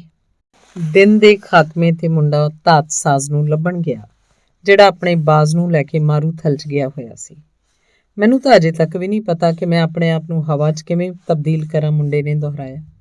ਜੋ ਮੈਂ ਤੈਨੂੰ ਕਿਹਾ ਉਹ ਚੇਤੇ ਰੱਖ, ਇਹ ਸੰਸਾਰ ਅੱਲਾ ਦਾ ਸਿਰਫ ਦਿਖਾਈ ਦੇਣ ਵਾਲਾ ਪਹਿਲੂ ਹੈ ਤੇ ਧਾਤ ਸਾਜ਼ੀ ਸਿਰਫ ਇਹ ਕਰਦੀ ਹੈ ਕਿ ਇਸ ਆਤਮਕ ਸੰਪੂਰਨਤਾ ਨੂੰ ਪਦਾਰਥਕ ਅਸੰਪੂਰਨਤਾ ਨਾਲ ਮਿਲਾ ਦਿੰਦੀ ਹੈ। ਤੁਸੀਂ ਕੀ ਕਰ ਰਹੇ ਹੋ? ਆਪਣੇ ਬਾਜ਼ ਨੂੰ ਖਾਣਾ ਖਿਲਾ ਰਿਹਾ। ਜੇ ਮੈਂ ਆਪਣੇ ਆਪ ਨੂੰ ਹਵਾ 'ਚ ਤਬਦੀਲ ਨਾ ਕਰ ਸਕਿਆ ਤਾਂ ਅਸੀਂ ਸਾਰੇ ਮਾਰ ਦਿੱਤੇ ਜਾਵਾਂਗੇ, ਤਾਂ ਫਿਰ ਬਾਜ਼ ਨੂੰ ਖਾਣਾ ਖਿਲਾਉਣ ਦੀ ਕੀ ਲੋੜ ਹੈ? ਧਾਤ ਸਾਜ਼ ਕਹਿਣ ਲੱਗਾ, ਮਰੇਗਾ ਸਿਰਫ ਤੂੰ ਹੀ। ਮੈਂ ਤਾਂ ਪਹਿਲਾਂ ਹੀ ਜਾਣਦਾ ਕਿ ਆਪਣੇ ਆਪ ਨੂੰ ਹਵਾ 'ਚ ਕਿਵੇਂ ਬਦਲਣਾ। ਅੰਗ 28ਵਾਂ।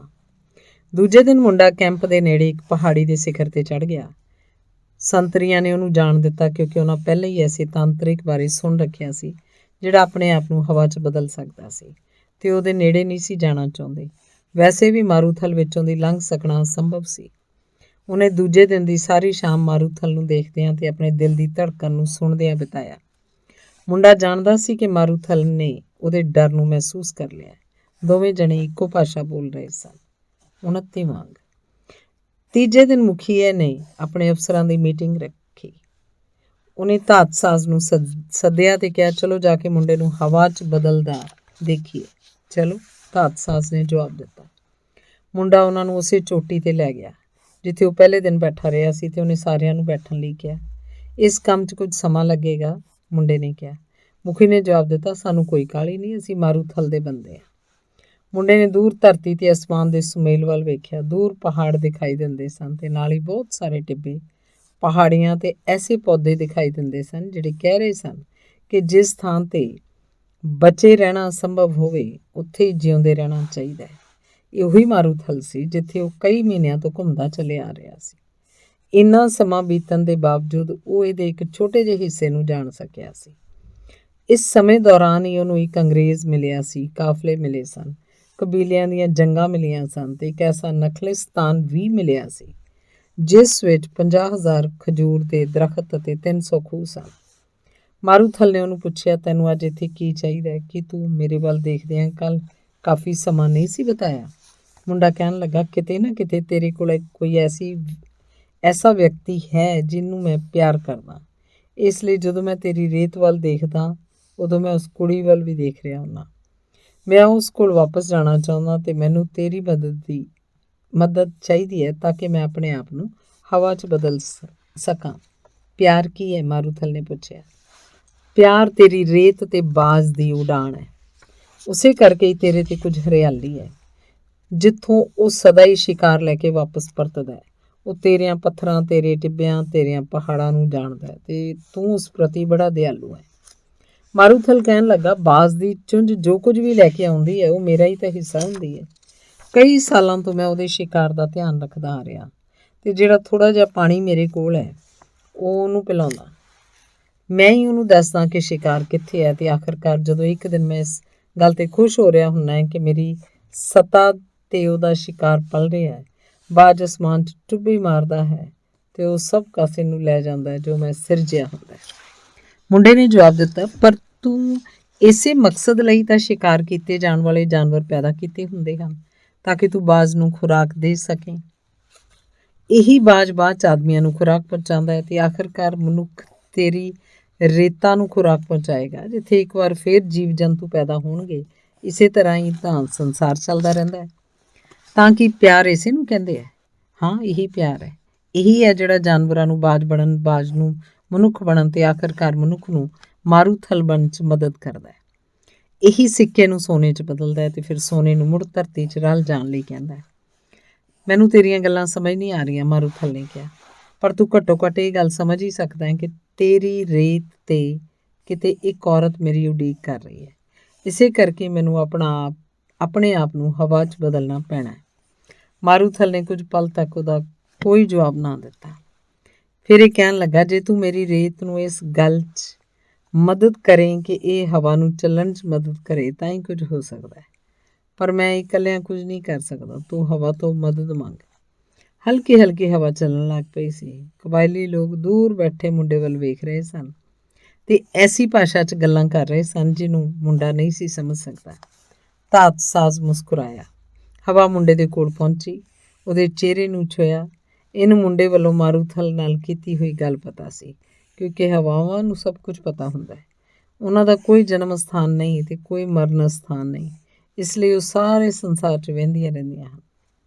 ਮੁੰਡਾ ਕਹਿਣ ਲੱਗਾ, ਮੇਰੀ ਮਦਦ ਕਰ। ਇੱਕ ਦਿਨ ਤੂੰ ਮੇਰੀ ਪ੍ਰੇਮਿਕਾ ਦੀ ਆਵਾਜ਼ ਮੇਰੇ ਤੱਕ ਲੈ ਕੇ ਆਈ ਸੀ। ਤੈਨੂੰ ਮਾਰੂਥਲ ਤੇ ਹਵਾ ਦੀ ਭਾਸ਼ਾ ਕਿਹਨੇ ਬੋਲਣੀ ਸਿਖਾਈ? ਮੇਰੇ ਦਿਲ ਨੇ, ਮੁੰਡੇ ਦਾ ਜਵਾਬ ਸੀ। ਹਵਾ ਦੇ ਬਹੁਤ ਸਾਰੇ ਨਾਮ ਹਨ।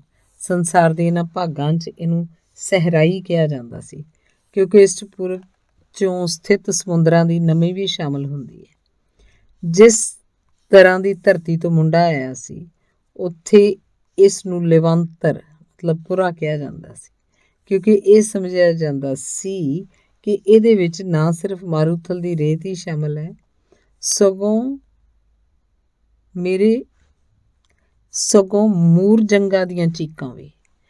ਦੂਰ ਚਰਾਗਾਹਾਂ ਤੋਂ ਪਾਰ ਜਿੱਥੇ ਉਹਦੀਆਂ ਭੇਡਾਂ ਰਹਿੰਦੀਆਂ ਸਨ, ਉੱਥੇ ਖਬਰੇ ਲੋਕ ਇਹ ਸੋਚਦੇ ਹੋਣ ਕਿ ਹਵਾ ਅੰਦਾਲੂਸ਼ੀਆ ਤੋਂ ਆ ਰਹੀ ਹੈ, ਪਰ ਅਸਲ 'ਚ ਤਾਂ ਹਵਾ ਕਿਤੇ ਵੀ ਨਹੀਂ ਸੀ ਆਉਂਦੀ ਤੇ ਨਾ ਹੀ ਇਹ ਕਿਤੇ ਜਾਂਦੀ ਸੀ। ਇਸ ਕਰਕੇ ਹੀ ਤਾਂ ਮਾਰੂਥਲ ਨਾਲੋਂ ਤਕੜੀ ਸੀ। ਹੋ ਸਕਦਾ ਕੋਈ ਜਣਾ ਕਿਸੇ ਦਿਨ ਮਾਰੂਥਲ 'ਚ ਦਰਖਤ ਉਗਾ ਲਵੇ ਤੇ ਇੱਥੇ ਭੇਡਾਂ ਵੀ ਪਾਲ ਲਵੇ, ਪਰ ਹਵਾ ਤੇ ਕੋਈ ਵੀ ਕਾਬੂ ਨਹੀਂ ਪਾ ਸਕੇ। ਹਵਾ ਕਹਿਣ ਲੱਗੀ, ਤੂੰ ਹਵਾ ਨਹੀਂ ਹੋ ਸਕਦਾ। ਅਸੀਂ ਦੋ ਅਲੱਗ-ਅਲੱਗ ਚੀਜ਼ਾਂ। ਮੁੰਡਾ ਕਹਿਣ ਲੱਗਾ, ਇਹ ਸੱਚ ਨਹੀਂ ਹੈ। ਮੈਂ ਆਪਣੇ ਸਫ਼ਰ ਦੌਰਾਨ ਧਾਤ ਸਾਜ਼ ਦੇ ਭੇਤ ਸਿੱਖੇ ਸਨ। ਮੇਰੇ ਅੰਦਰ ਹਵਾਵਾਂ, ਮਾਰੂਥਲ, ਸਾਗਰ, ਤਾਰੇ ਤੇ ਇਸ ਕਾਇਨਾਤ 'ਚ ਸਿਰਜੀ ਹੋਈ ਹਰ ਚੀਜ਼ ਮੌਜੂਦ ਹੈ।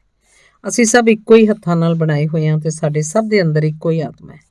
ਮੈਂ ਤੇਰੇ ਵਰਗਾ ਹੋਣਾ ਚਾਹੁੰਦਾ ਤਾਂ ਕਿ ਸੰਸਾਰ ਦਾ ਹਰ ਕੋਨਾ ਦੇਖ ਸਕਾਂ, ਸਾਗਰ ਪਾਰ ਕਰ ਸਕਾਂ, ਆਪਣੇ ਖਜ਼ਾਨੇ ਉਤਲੀ ਧੂੜ ਨੂੰ ਉਡਾ ਸਕਾਂ ਤੇ ਜਿਸ ਔਰਤ ਨੂੰ ਮੈਂ ਪਿਆਰ ਕਰਦਾ ਉਹਦੀ ਆਵਾਜ਼ ਨੂੰ ਆਪਣੇ ਨਾਲ ਲਿਜਾ ਸਕਾਂ। ਹਵਾ ਕਹਿਣ ਲੱਗੀ, ਬੀਤੇ ਦਿਨ ਤੂੰ ਧਾਤ ਸਾਜ਼ ਨਾਲ ਜਿਹੜੀਆਂ ਗੱਲਾਂ ਕਰ ਰਿਹਾ ਸੀ ਉਹ ਮੈਂ ਸੁਣੀਆਂ ਸੀ। ਉਹਨੇ ਕਿਹਾ ਸੀ ਹਰੇਕ ਦੀ ਆਪੋ ਆਪਣੀ ਹੋਣੀ ਹੁੰਦੀ ਹੈ, ਪਰ ਲੋਕ ਆਪਣੇ ਆਪ ਨੂੰ ਹਵਾ 'ਚ ਤਬਦੀਲ ਨਹੀਂ ਕਰ ਸਕਦੇ।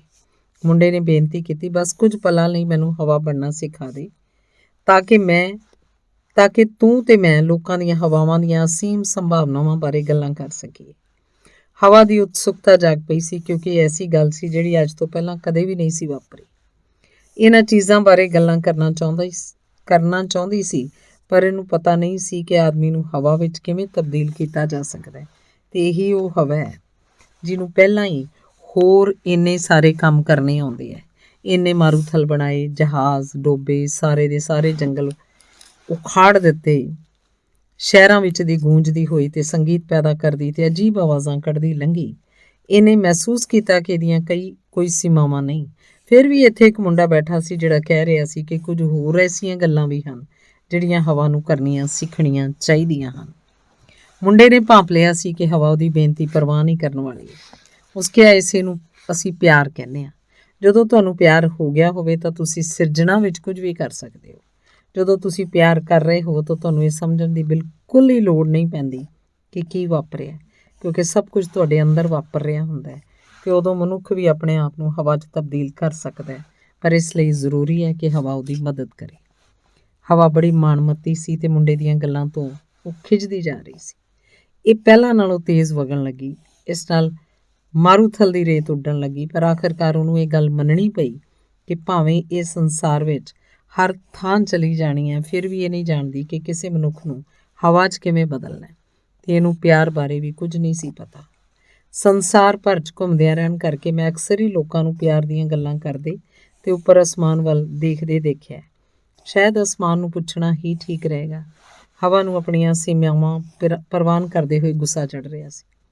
ਮੁੰਡਾ ਕਹਿਣ ਲੱਗਾ, ਚਲੋ ਠੀਕ ਹੈ, ਤਾਂ ਫਿਰ ਇਸੇ ਕੰਮ 'ਚ ਮੇਰੀ ਮਦਦ ਕਰ। ਇਸ ਥਾਂ ਤੋਂ ਇੰਨਾ ਜ਼ੋਰਦਾਰ ਝੱਖੜ ਲਿਆ ਦੇ ਕਿ ਇਸ ਨਾਲ ਸੂਰਜ ਢਕਿਆ ਜਾਵੇ। ਉਦੋਂ ਮੈਂ ਆਪਣੀਆਂ ਅੱਖਾਂ ਚੁੰਧਿਆਏ ਬਿਨਾਂ ਸਵਰਗ ਵੱਲ ਦੇਖ ਸਕਾਂਗਾ। ਹਵਾ ਆਪਣੀ ਪੂਰੀ ਤਾਕਤ ਨਾਲ ਵਗਣ ਲੱਗੀ ਤੇ ਅਸਮਾਨ ਤੱਕ ਰੇਤ ਹੀ ਰੇਤ ਫੈਲ ਗਈ। ਸੂਰਜ ਸਿਰਫ ਇੱਕ ਸੁਨਹਿਰੀ ਟਿੱਕੀ ਵਰਗਾ ਹੀ ਰਹਿ ਗਿਆ ਸੀ। ਕੈਂਪ 'ਚ ਕੁਝ ਵੀ ਦੇਖ ਸਕਣਾ ਮੁਸ਼ਕਲ ਸੀ। ਮਾਰੂਥਲ ਦੇ ਲੋਕ ਇਸ ਤਰ੍ਹਾਂ ਦੀ ਹਵਾ ਦੇ ਪਹਿਲਾਂ ਹੀ ਆਦੀ ਸਨ। ਇਹਨੂੰ ਉਹ ਲੇਵਾਂਤ ਕਹਿੰਦੇ ਸਨ ਤੇ ਇਹ ਘੁੰਮਦੀ ਤੂਫਾਨ ਤੋਂ ਕਿਤੇ ਭੈੜੀ ਹੁੰਦੀ ਹੈ। ਉਹਨਾਂ ਦੇ ਘੋੜੇ ਚੀਕਣ ਲੱਗੇ। ਸਾਰੇ ਹਥਿਆਰਾਂ 'ਚ ਰੇਤ ਭਰ ਗਈ। ਚੋਟੀ 'ਤੇ ਬੈਠੇ ਕਮਾਂਡਰਾਂ 'ਚੋਂ ਇੱਕ ਨੇ ਮੁਖੀਏ ਨੂੰ ਕਿਹਾ, ਸਾਨੂੰ ਇਹ ਸਾਰਾ ਕੁਝ ਰੋਕ ਦੇਣਾ ਚਾਹੀਦਾ ਹੈ। ਉਹਨਾਂ ਨੂੰ ਮੁੰਡਾ ਹਲਕਾ ਜਿਹਾ ਹੀ ਦਿਖਾਈ ਦੇ ਰਿਹਾ ਸੀ। ਉਹਨਾਂ ਦੇ ਚਿਹਰਿਆਂ 'ਤੇ ਨੀਲੇ ਕੱਪੜੇ ਤੇ ਨਕਾਬ ਸਨ ਤੇ ਉਹਨਾਂ ਦੀਆਂ ਅੱਖਾਂ 'ਚ ਡਰ ਦਿਖਾਈ ਦੇ ਰਿਹਾ ਸੀ। ਇਹਨੂੰ ਰੋਕ ਦਿੱਤਾ ਜਾਏ, ਇੱਕ ਹੋਰ ਕਮਾਂਡਰ ਨੇ ਕਿਹਾ। ਮੁਖੀਆ ਨੇ ਸਤਿਕਾਰ ਨਾਲ ਕਿਹਾ, ਮੈਂ ਅੱਲਾ ਦੀ ਮਹਾਨਤਾ ਵੇਖਣਾ ਚਾਹੁੰਦਾ। ਮੈਂ ਦੇਖਣਾ ਚਾਹੁੰਦਾ ਕੋਈ ਬੰਦਾ ਆਪਣੇ ਆਪ ਨੂੰ ਹਵਾ 'ਚ ਕਿਵੇਂ ਤਬਦੀਲ ਕਰ ਲੈਂਦਾ। ਪਰ ਉਹਨੇ ਆਪਣੇ ਮਨ ਦੇ ਵਿੱਚ ਹੀ ਇਹਨਾਂ ਦੋ ਬੰਦਿਆਂ ਦੇ ਨਾਂ ਨੋਟ ਕਰ ਲਏ ਜਿਨ੍ਹਾਂ ਨੇ ਡਰ ਦਾ ਪ੍ਰਗਟਾਵਾ ਕੀਤਾ ਸੀ। ਜਿਉਂ ਹੀ ਹਵਾ ਰੁਕੀ, ਉਹ ਇਹਨਾਂ ਨੂੰ ਇਹਨਾਂ ਦੇ ਅਹੁਦਿਆਂ ਤੋਂ ਹਟਾ ਦੇਵੇਗਾ, ਕਿਉਂਕਿ ਮਾਰੂਥਲ ਦੇ ਸੱਚੇ ਬੰਦੇ ਡਰਦੇ ਨਹੀਂ ਹੁੰਦੇ। ਮੁੰਡੇ ਨੇ ਸੂਰਜ ਨੂੰ ਕਿਹਾ, ਹਵਾ ਨੇ ਮੈਨੂੰ ਦੱਸਿਆ ਕਿ ਤੂੰ ਪਿਆਰ ਬਾਰੇ ਜਾਣਦਾ ਹੈ। ਜੇ ਤੈਨੂੰ ਪਿਆਰ ਬਾਰੇ ਪਤਾ ਤਾਂ ਤੈਨੂੰ ਅਨੰਤ ਦੀ ਆਤਮਾ ਦਾ ਵੀ ਪਤਾ ਹੋਏਗਾ, ਕਿਉਂਕਿ ਇਹ ਵੀ ਪਿਆਰ ਦੀ ਬਣੀ ਹੋਈ ਹੈ। ਸੂਰਜ ਨੇ ਜਵਾਬ ਦਿੱਤਾ, ਜਿੱਥੇ ਮੈਂ ਹਾਂ ਉੱਥੋਂ ਮੈਂ ਅਨੰਤ ਦੀ ਆਤਮਾ ਨੂੰ ਦੇਖ ਸਕਦਾ। ਇਹ ਕਿਸੇ ਵੀ ਆਤਮਾ ਨਾਲ ਗੱਲਾਂ ਕਰ ਸਕਦੀ ਹੈ ਤੇ ਅਸੀਂ ਦੋਵੇਂ ਰਲ ਕੇ ਦਰਖਤ ਉਗਾਉਂਦੇ ਹਾਂ, ਭੇਡਾਂ ਨੂੰ ਉਹਨਾਂ ਦੀ ਛਾਂ ਹੇਠ ਬਿਠਾਉਂਦੇ ਹਾਂ। ਮੈਂ ਧਰਤੀ ਤੋਂ ਬਹੁਤ ਦੂਰ ਹਾਂ, ਫਿਰ ਵੀ ਮੈਂ ਇੱਥੇ ਜਿੱਥੇ ਵੀ ਹਾਂ ਮੈਂ ਪਿਆਰ ਕਰਨਾ ਸਿੱਖਿਆ। ਮੈਂ ਜਾਣਦਾ ਜੇ ਮੈਂ ਧਰਤੀ ਦੇ ਥੋੜ੍ਹਾ ਜਿਹਾ ਵੀ ਨੇੜੇ ਆ ਗਿਆ ਤਾਂ ਇਸ ਸੰਸਾਰ 'ਚ ਸਭ ਕੁਝ ਖਤਮ ਹੋ ਜਾਏਗਾ ਤੇ ਅਨੰਤ ਦੀ ਆਤਮਾ ਦੀ ਹੋਂਦ ਨਹੀਂ ਰਹੇਗੀ। ਇਸ ਲਈ ਅਸੀਂ ਇੱਕ ਦੂਜੇ ਦਾ ਧਿਆਨ ਰੱਖਦੇ ਹਾਂ, ਇੱਕ ਦੂਜੇ ਨੂੰ ਚਾਹੁੰਦੇ ਹਾਂ ਤੇ ਮੈਂ ਇਹਨੂੰ ਜ਼ਿੰਦਗੀ ਤੇ ਤਪਸ਼ ਦਿੰਦਾ ਤੇ ਇਹ ਮੈਨੂੰ ਜਿਉਣ ਦਾ ਸਬਬ। ਤਾਂ ਤੂੰ ਪਿਆਰ ਬਾਰੇ ਜਾਣਦਾ ਹੈ? ਮੁੰਡੇ ਨੇ ਕਿਹਾ, ਮੈਂ ਅਨੰਤ ਦੀ ਆਤਮਾ ਵੀ ਜਾਣਦਾ, ਕਿਉਂਕਿ ਇਸ ਕਾਇਨਾਤ ਵਿੱਚ ਕਈ ਅਮੁੱਕ ਸਫ਼ਰਾਂ ਦੌਰਾਨ ਅਸੀਂ ਇੱਕ ਦੂਜੇ ਨਾਲ ਬੜੀਆਂ ਲੰਬੀਆਂ ਗੱਲਾਂ ਕੀਤੀਆਂ ਹਨ। ਇਹਨੇ ਮੈਨੂੰ ਦੱਸਿਆ ਕਿ ਹੁਣ ਤੱਕ ਦੀ ਇਹ ਸਭ ਤੋਂ ਵੱਡੀ ਸਮੱਸਿਆ ਇਹੀ ਹੈ ਕਿ ਸਿਰਫ ਖਣਜ ਪਦਾਰਥ ਤੇ ਸਬਜ਼ਾ ਹੀ ਇਹ ਗੱਲ ਸਮਝ ਸਕੇ ਹਨ ਕਿ ਸਭ ਵਸਤਾਂ ਇੱਕੋ ਹੀ ਹਨ, ਕਿ ਲੋਹੇ ਨੂੰ ਤਾਂਬੇ ਵਰਗਾ ਜਾਂ ਤਾਂਬੇ ਨੂੰ ਸੋਨੇ ਵਰਗਾ ਹੋਣ ਦੀ ਲੋੜ ਨਹੀਂ। ਹਰੇਕ ਚੀਜ਼ ਹੀ ਆਪੋ ਆਪਣੀ ਹੋਂਦ ਦਾ ਵੱਖੋ ਵੱਖਰਾ ਕਾਰਜ ਨਿਭਾਉਂਦੀ ਹੈ ਤੇ ਹਰੇਕ ਚੀਜ਼ ਦੀ ਹੀ ਅਮਨ ਦਾ ਸੰਗੀਤ ਹੋਣਾ ਸੀ ਜੇਕਰ ਇਹ ਸਭ ਕਾਸੇ ਨੂੰ ਬਣਾਉਣ ਵਾਲੇ ਹੱਥਾਂ ਨੇ ਸਿਰਜਣਾ ਦੇ 5ਵੇਂ ਦਿਨ ਹੀ ਕੰਮ ਬੰਦ ਕਰ ਦਿੱਤਾ ਹੁੰਦਾ। ਪਰ 6ਵਾਂ ਦਿਨ ਵੀ ਤਾਂ ਸੀ।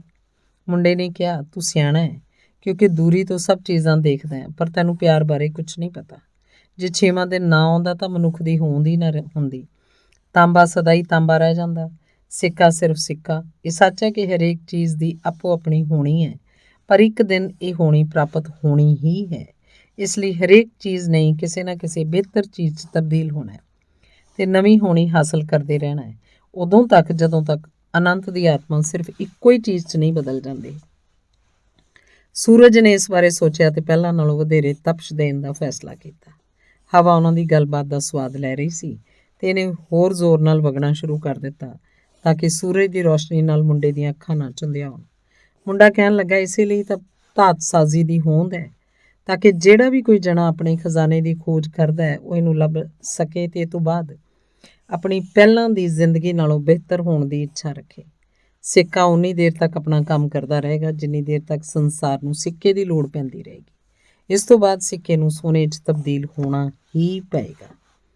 ਇਹੀ ਉਹ ਕੰਮ ਹੈ ਜਿਹੜਾ ਧਾਤ ਸਾਜ਼ ਕਰਦੇ ਹਨ। ਉਹ ਦਿਖਾਉਂਦੇ ਹਨ ਕਿ ਜਦੋਂ ਅਸੀਂ ਹੁਣ ਨਾਲੋਂ ਬਿਹਤਰ ਬਣਨ ਦੀ ਕੋਸ਼ਿਸ਼ ਕਰਦੇ ਹਾਂ ਤਾਂ ਸਾਡੇ ਆਲੇ ਦੁਆਲੇ ਦੀ ਹਰੇਕ ਚੀਜ਼ ਬਿਹਤਰ ਬਣ ਜਾਂਦੀ ਹੈ।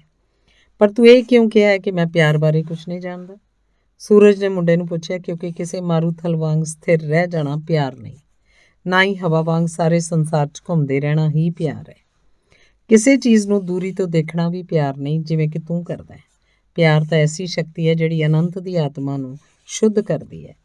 ਜਦੋਂ ਮੈਂ ਪਹਿਲੀ ਵਾਰ ਇਸ ਆਤਮਾ ਤੱਕ ਪਹੁੰਚਿਆ ਸਾਂ ਤਾਂ ਮੈਂ ਸੋਚਿਆ ਸੀ ਕਿ ਅਨੰਤ ਦੀ ਆਤਮਾ ਸੰਪੂਰਨ ਹੈ, ਪਰ ਮਗਰੋਂ ਮੈਂ ਇਹ ਦੇਖਣ ਦੇ ਯੋਗ ਹੋ ਸਕਿਆ ਕਿ ਇਹ ਵੀ ਸਿਰਜਣਾ ਦੇ ਹੋਰ ਪਹਿਲੂਆਂ ਵਰਗੀ ਹੀ ਹੈ ਤੇ ਇਹਦੀਆਂ ਆਪਣੀਆਂ ਭਾਵਨਾਵਾਂ ਤੇ ਜੰਗਾਂ ਹਨ। ਅਸੀਂ ਹੀ ਹਾਂ ਜਿਹੜੇ ਅਨੰਤ ਦੀ ਆਤਮਾ ਨੂੰ ਖੁਰਾਕ ਦਿੰਦੇ ਹਾਂ ਤੇ ਜਿਹੜੇ ਸੰਸਾਰ 'ਚ ਅਸੀਂ ਰਹਿੰਦੇ ਹਾਂ ਉਸੇ ਹਿਸਾਬ ਨਾਲ ਹੀ ਚੰਗਾ ਜਾਂ ਮੰਦਾ ਬਣੇਗਾ, ਜਿਸ ਹਿਸਾਬ ਨਾਲ ਅਸੀਂ ਚੰਗੇ ਜਾਂ ਮੰਦੇ ਬਣਾਂਗੇ। ਇਸੇ ਕਰਕੇ ਪਿਆਰ ਦੀ ਤਾਕਤ ਦੀ ਲੋੜ ਪੈਂਦੀ ਹੈ, ਕਿਉਂਕਿ ਜਦੋਂ ਅਸੀਂ ਪਿਆਰ ਕਰਦੇ ਹਾਂ ਤਾਂ ਅਸੀਂ ਹੁਣ ਨਾਲੋਂ ਬਿਹਤਰ ਬਣਨ ਦੀ ਕੋਸ਼ਿਸ਼ ਕਰਦੇ ਹਾਂ। ਤਾਂ ਫਿਰ ਮੇਰੇ ਕੋਲੋਂ ਤੈਨੂੰ ਕੀ ਚਾਹੀਦਾ? ਸੂਰਜ ਨੇ ਪੁੱਛਿਆ। ਮੈਂ ਚਾਹੁੰਦਾ ਕਿ ਤੂੰ ਮੈਨੂੰ ਹਵਾ ਬਣਨ 'ਚ ਮਦਦ ਕਰੇ, ਮੁੰਡੇ ਨੇ ਜਵਾਬ ਦਿੱਤਾ। ਸੂਰਜ ਨੇ ਕਿਹਾ, ਕੁਦਰਤ ਜਾਣਦੀ ਹੈ ਕਿ ਮੈਂ ਉਤਪਤੀ ਦੀ ਸਭ ਤੋਂ ਸਿਆਣੀ ਬਣਤਰ ਹਾਂ, ਪਰ ਮੈਂ ਵੀ ਨਹੀਂ ਜਾਣਦਾ ਕਿ ਤੈਨੂੰ ਹਵਾ 'ਚ ਕਿਵੇਂ ਬਦਲ ਦੇਵਾਂ। ਤਾਂ ਫਿਰ ਮੈਂ ਕਿਸ ਕੋਲੋਂ ਪੁੱਛਾਂ? ਸੂਰਜ ਨੇ ਪਲ ਭਰ ਲਈ ਸੋਚਿਆ। ਹਵਾ ਬੜੇ ਧਿਆਨ ਨਾਲ ਸੁਣ ਰਹੀ ਸੀ। ਤੇ ਸਾਰੇ ਸੰਸਾਰ ਨੂੰ ਇਹ ਦੱਸਣ ਲਈ ਕਾਹਲੀ ਸੀ ਕਿ ਸੂਰਜ ਦੀ ਸਿਆਣਪ ਵੀ ਅਸੀਮ ਨਹੀਂ ਹੈ। ਇਹ ਵੀ ਕਿ ਉਹ ਇਸ ਮੁੰਡੇ ਦੀ ਗੱਲ ਨਹੀਂ ਸੀ ਮੰਨ ਸਕਿਆ ਜਿਹੜੀ ਅਨੰਤ ਦੀ ਭਾਸ਼ਾ ਬੋਲਦਾ ਸੀ। ਆਖਿਰਕਾਰ ਸੂਰਜ ਨੇ ਕਿਹਾ, ਉਸ ਨਾਲ ਗੱਲ ਕਰ ਜਿਹਦੇ ਹੱਥਾਂ ਨੇ ਇਹ ਸਭ ਕੁਝ ਲਿਖਿਆ। ਹਵਾ ਖੁਸ਼ੀ ਨਾਲ ਚੀਖ ਪਈ ਤੇ ਹੋਰ ਤੇਜ਼ੀ ਨਾਲ ਵਗਣ ਲੱਗੀ। ਜ਼ਮੀਨ 'ਚ ਗੱਡੇ ਹੋਏ ਤੰਬੂ ਉੱਡ ਰਹੇ ਸਨ ਤੇ ਜਾਨਵਰ ਆਪੋ ਆਪਣੇ ਕਿੱਲਿਆਂ ਤੋਂ ਖੁੱਲ੍ਹ ਰਹੇ ਸਨ। ਪਹਾੜੀ ਦੇ ਉੱਤੇ ਬੈਠੇ ਲੋਕ ਇੱਕ ਦੂਜੇ ਨੂੰ ਫੜ ਰਹੇ ਸਨ ਤਾਂ ਕਿ ਉੱਡਣ ਤੋਂ ਬਚ ਸਕਣ। ਮੁੰਡੇ ਨੇ ਉਹਨਾਂ ਹੱਥਾਂ ਵੱਲ ਮੂੰਹ ਕੀਤਾ ਜਿਨ੍ਹਾਂ ਨੇ ਸਭ ਕੁਝ ਲਿਖਿਆ ਸੀ। ਜਿਉਂ ਹੀ ਉਹਨੇ ਇੰਜ ਕੀਤਾ, ਉਸ ਮਹਿਸੂਸ ਕੀਤਾ ਕਿ ਸਾਰੀ ਕਾਇਨਾਤ ਚੁੱਪ ਹੋ ਗਈ ਸੀ ਤੇ ਉਹਨੇ ਬੋਲਣ ਦਾ ਫੈਸਲਾ ਕੀਤਾ। ਉਹਦੇ ਦਿਲ 'ਚੋਂ ਪਿਆਰ ਦੀ ਇੱਕ ਤਰੰਗ ਉੱਠੀ ਤੇ ਮੁੰਡੇ ਨੇ ਪ੍ਰਾਰਥਨਾ ਕਰਨੀ ਸ਼ੁਰੂ ਕਰ ਦਿੱਤੀ।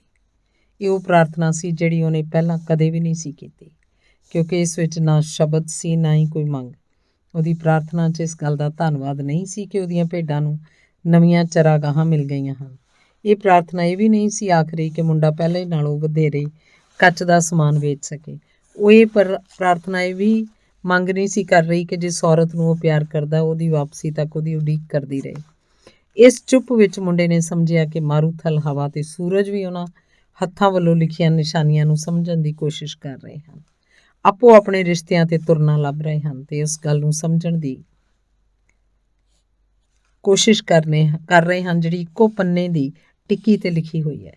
ਉਹਨੇ ਦੇਖਿਆ ਕਿ ਨਿਸ਼ਾਨੀਆਂ ਸਾਰੀ ਧਰਤੀ ਤੇ ਸਾਰੇ ਪੁਲਾੜ ਤੇ ਫੈਲੀਆਂ ਹੋਈਆਂ ਸਨ ਤੇ ਉਹਨਾਂ ਦੀ ਹੋਂਦ ਨਾਲ ਕੋਈ ਤਰਕ ਜਾਂ ਮਹੱਤਤਾ ਨਹੀਂ ਸੀ ਜੁੜੀ ਹੋਈ।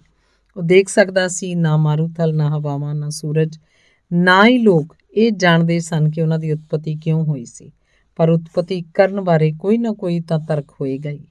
ਇਹ ਵੀ ਕਿ ਸਿਰਫ ਉਹੀ ਕਰਾਮਾਤਾਂ ਕਰ ਸਕਦਾ ਹੈ, ਜਾਂ ਸਮੁੰਦਰ ਨੂੰ ਮਾਰੂਥਲ 'ਚ ਬਦਲ ਸਕਦਾ ਜਾਂ ਮਨੁੱਖ ਨੂੰ ਹਵਾ 'ਚ, ਕਿਉਂਕਿ ਉਹੀ ਜਾਣਦਾ ਹੈ ਕਿ ਇਹ ਇੱਕ ਬੜਾ ਵੱਡਾ ਨਿਸ਼ਾਨਾ ਸੀ ਜਿਸ ਕਾਰਨ ਉਹ ਕਾਇਨਾਤ ਐਸੇ ਥਾਂ ਤੇ ਪਹੁੰਚਿਆ ਕਿ 6ਵੇਂ ਦਿਨ ਉਹਨਾਂ ਹੱਥਾਂ ਨੂੰ ਸਭ ਤੋਂ ਉੱਤਮ ਚੀਜ਼ ਬਣਾਉਣੀ ਪਈ।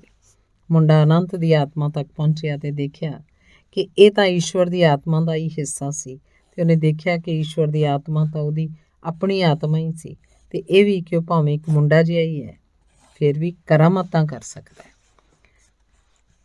ਅੰਗ 3।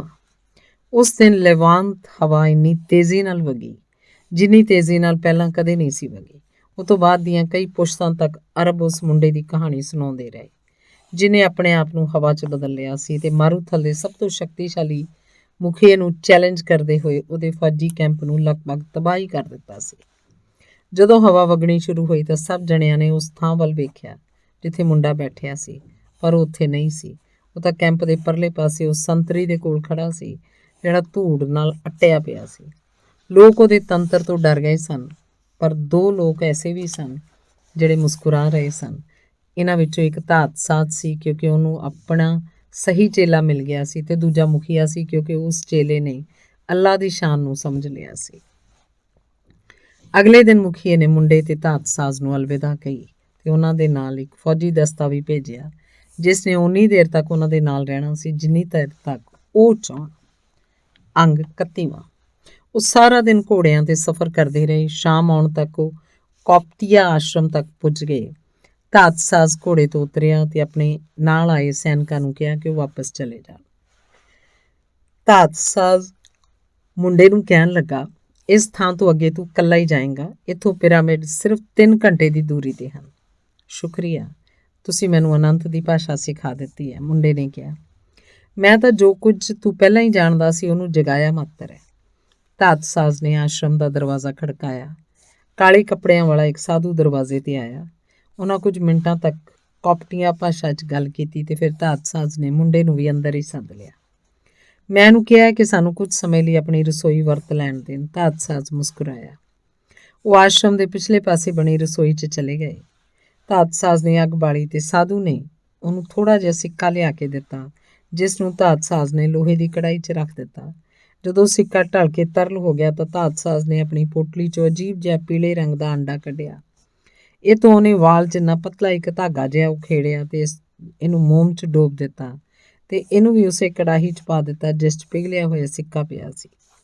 ਇਸ ਨਾਲ ਇਹਦਾ ਰੰਗ ਲਾਲ ਜਿਹਾ ਹੋ ਗਿਆ ਜਿਵੇਂ ਕਿ ਖੂਨ ਦਾ ਰੰਗ ਹੁੰਦਾ ਹੈ।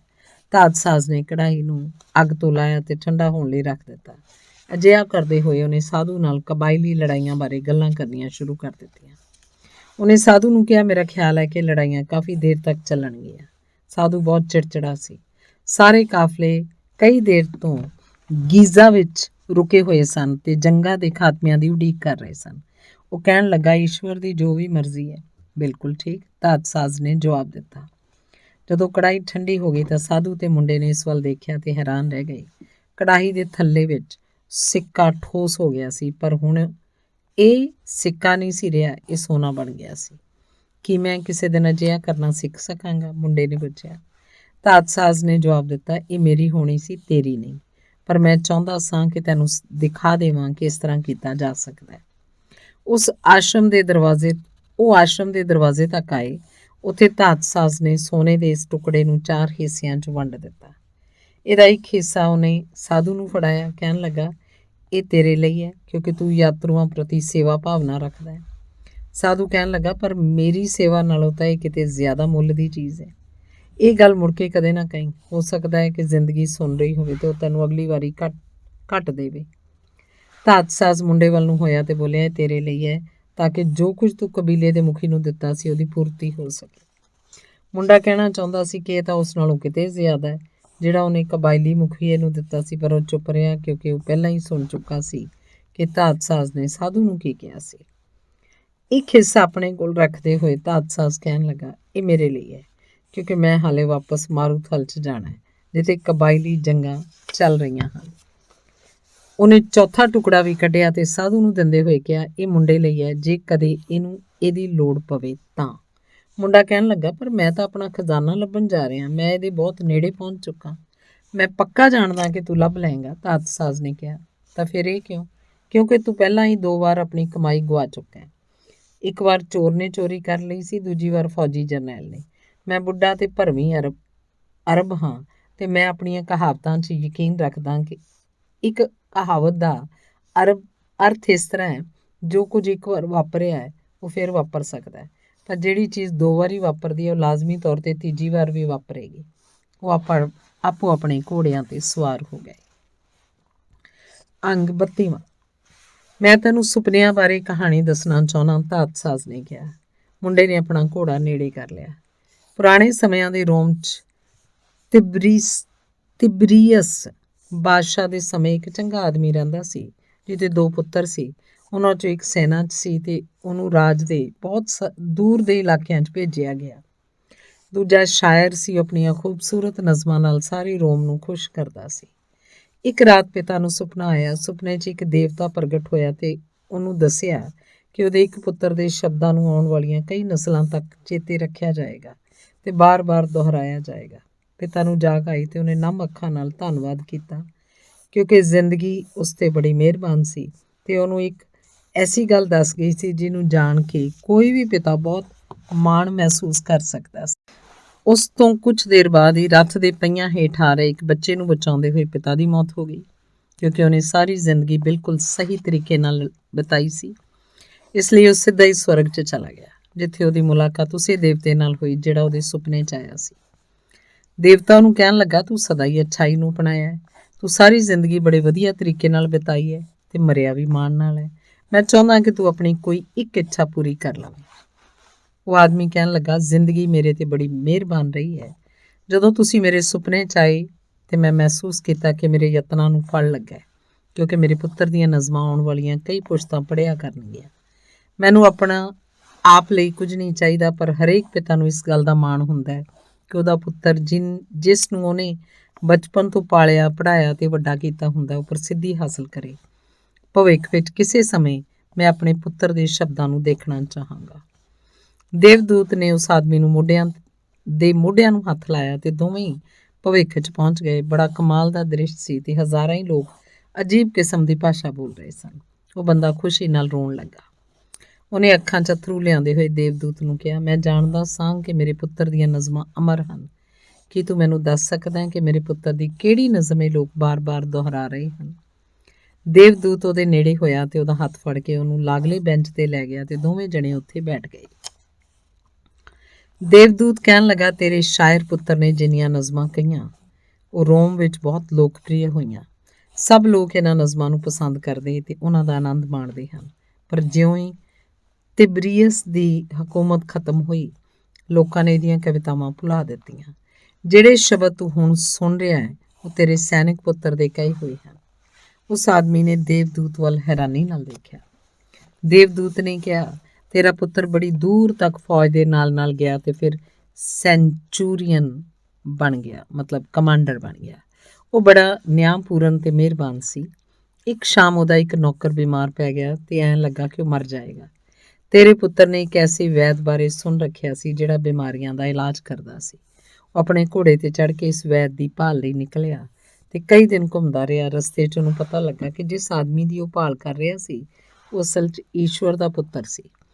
ਉਹ ਕਈ ਹੋਰਾਂ ਲੋਕਾਂ ਨੂੰ ਮਿਲਿਆ ਜਿਹੜੇ ਉਹਨੇ ਠੀਕ ਕੀਤੇ ਸੀ ਤੇ ਉਹਨਾਂ ਲੋਕਾਂ ਨੇ ਤੇਰੇ ਪੁੱਤਰ ਨੂੰ ਉਹਦੀਆਂ ਸਿੱਖਿਆਵਾਂ ਬਾਰੇ ਦੱਸਿਆ ਤੇ ਇਹਦੇ ਬਾਵਜੂਦ ਕਿ ਉਹ ਰੋਮ ਦਾ ਸਰਦਾਰ ਸੀ, ਉਹਨਾਂ ਦੇ ਧਰਮ 'ਚ ਸ਼ਾਮਲ ਹੋ ਗਿਆ। ਕੁਝ ਦੇਰ ਬਾਅਦ ਉਸ ਥਾਂ ਤੇ ਪਹੁੰਚਿਆ ਜਿੱਥੇ ਉਸ ਬੰਦੇ ਨੇ ਆਉਣਾ ਸੀ ਜਿਸ ਦੀ ਉਹ ਭਾਲ ਕਰ ਰਿਹਾ ਸੀ। ਦੇਵਦੂਤ ਨੇ ਕਿਹਾ, ਉਹਨੇ ਉਸ ਆਦਮੀ ਨੂੰ ਕਿਹਾ ਕਿ ਉਹਦਾ ਇੱਕ ਨੌਕਰ ਬਹੁਤ ਬਿਮਾਰ ਹੈ ਤੇ ਉਹ ਵੈਦ ਜਾਂ ਰੱਬੀ ਮਨੁੱਖ ਉਹਦੇ ਨਾਲ ਉਹਦੇ ਘਰ ਜਾਣ ਲਈ ਤਿਆਰ ਹੋ ਗਿਆ। ਪਰ ਸਰਦਾਰ ਧਾਰਮਿਕ ਵਿਅਕਤੀ ਸੀ ਤੇ ਉਹਨੇ ਉਸ ਵੈਦ ਦੀਆਂ ਅੱਖਾਂ 'ਚ ਦੇਖਦੇ ਹੋਏ ਸਮਝ ਲਿਆ ਕਿ ਉਹ ਇਸ ਵੇਲੇ ਈਸ਼ਵਰ ਦੇ ਪੁੱਤਰ ਦੇ ਸਾਹਮਣੇ ਖੜਾ ਹੈ। ਦੇਵਦੂਤ ਨੇ ਉਸ ਆਦਮੀ ਨੂੰ ਕਿਹਾ, ਅਤੇ ਤੇਰੇ ਪੁੱਤਰ ਨੇ ਇਹ ਗੱਲ ਕਹੀ ਸੀ। ਇਹ ਉਹ ਸ਼ਬਦ ਸਨ ਜਿਹੜੇ ਉਹਨੇ ਉਸ ਵੈਦ ਨੂੰ ਕਹੇ, ਜਿਹੜੇ ਹੁਣ ਤੱਕ ਕਦੇ ਵੀ ਨਹੀਂ ਭੁਲਾਏ ਗਏ। ਮੇਰੇ ਮਾਲਕ, ਮੈਂ ਇਸ ਯੋਗ ਨਹੀਂ ਕਿ ਤੁਸੀਂ ਮੇਰੀ ਛੱਤ ਦੇ ਹੇਠਾਂ ਆਓ, ਪਰ ਜੇ ਤੁਸੀਂ ਇੱਕ ਸ਼ਬਦ ਵੀ ਬੋਲਦੇ ਹੋ ਤਾਂ ਮੇਰਾ ਨੌਕਰ ਠੀਕ ਹੋ ਜਾਏਗਾ। ਧਾਤਸਾਜ਼ ਕਹਿਣ ਲੱਗਾ, ਭਾਵੇਂ ਕੋਈ ਬੰਦਾ ਕੁਝ ਵੀ ਕਰ ਰਿਹਾ ਹੋਵੇ, ਇਸ ਧਰਤੀ ਦਾ ਹਰੇਕ ਸ਼ਖਸ ਸੰਸਾਰ ਦੇ ਇਤਿਹਾਸ 'ਚ ਇੱਕ ਕੇਂਦਰੀ ਭੂਮਿਕਾ ਅਦਾ ਕਰਦਾ ਹੈ। ਆਮ ਤੌਰ 'ਤੇ ਉਹਨੂੰ ਇਹ ਪਤਾ ਹੀ ਨਹੀਂ ਹੁੰਦਾ। ਮੁੰਡਾ ਮੁਸਕਰਾਇਆ।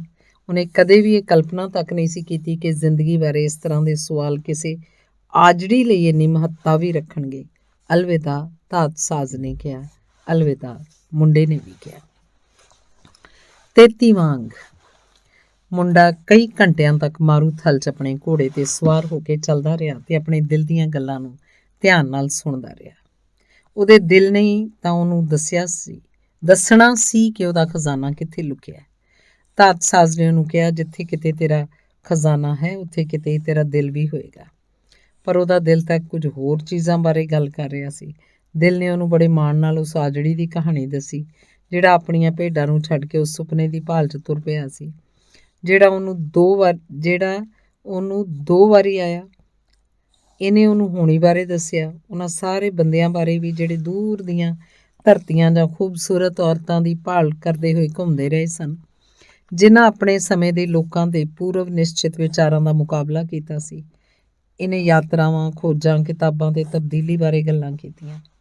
ਜਦੋਂ ਇੱਕ ਹੋਰ ਟਿੱਬੇ 'ਤੇ ਚੜ੍ਹਨ ਲੱਗਾ ਤਾਂ ਉਹਦੇ ਦਿਲ ਨੇ ਫੁਸਫੁਸਾ ਕੇ ਕਿਹਾ, ਤੈਨੂੰ ਉਸ ਥਾਂ ਦਾ ਪਤਾ ਲੱਗਣਾ ਚਾਹੀਦਾ ਜਿਸ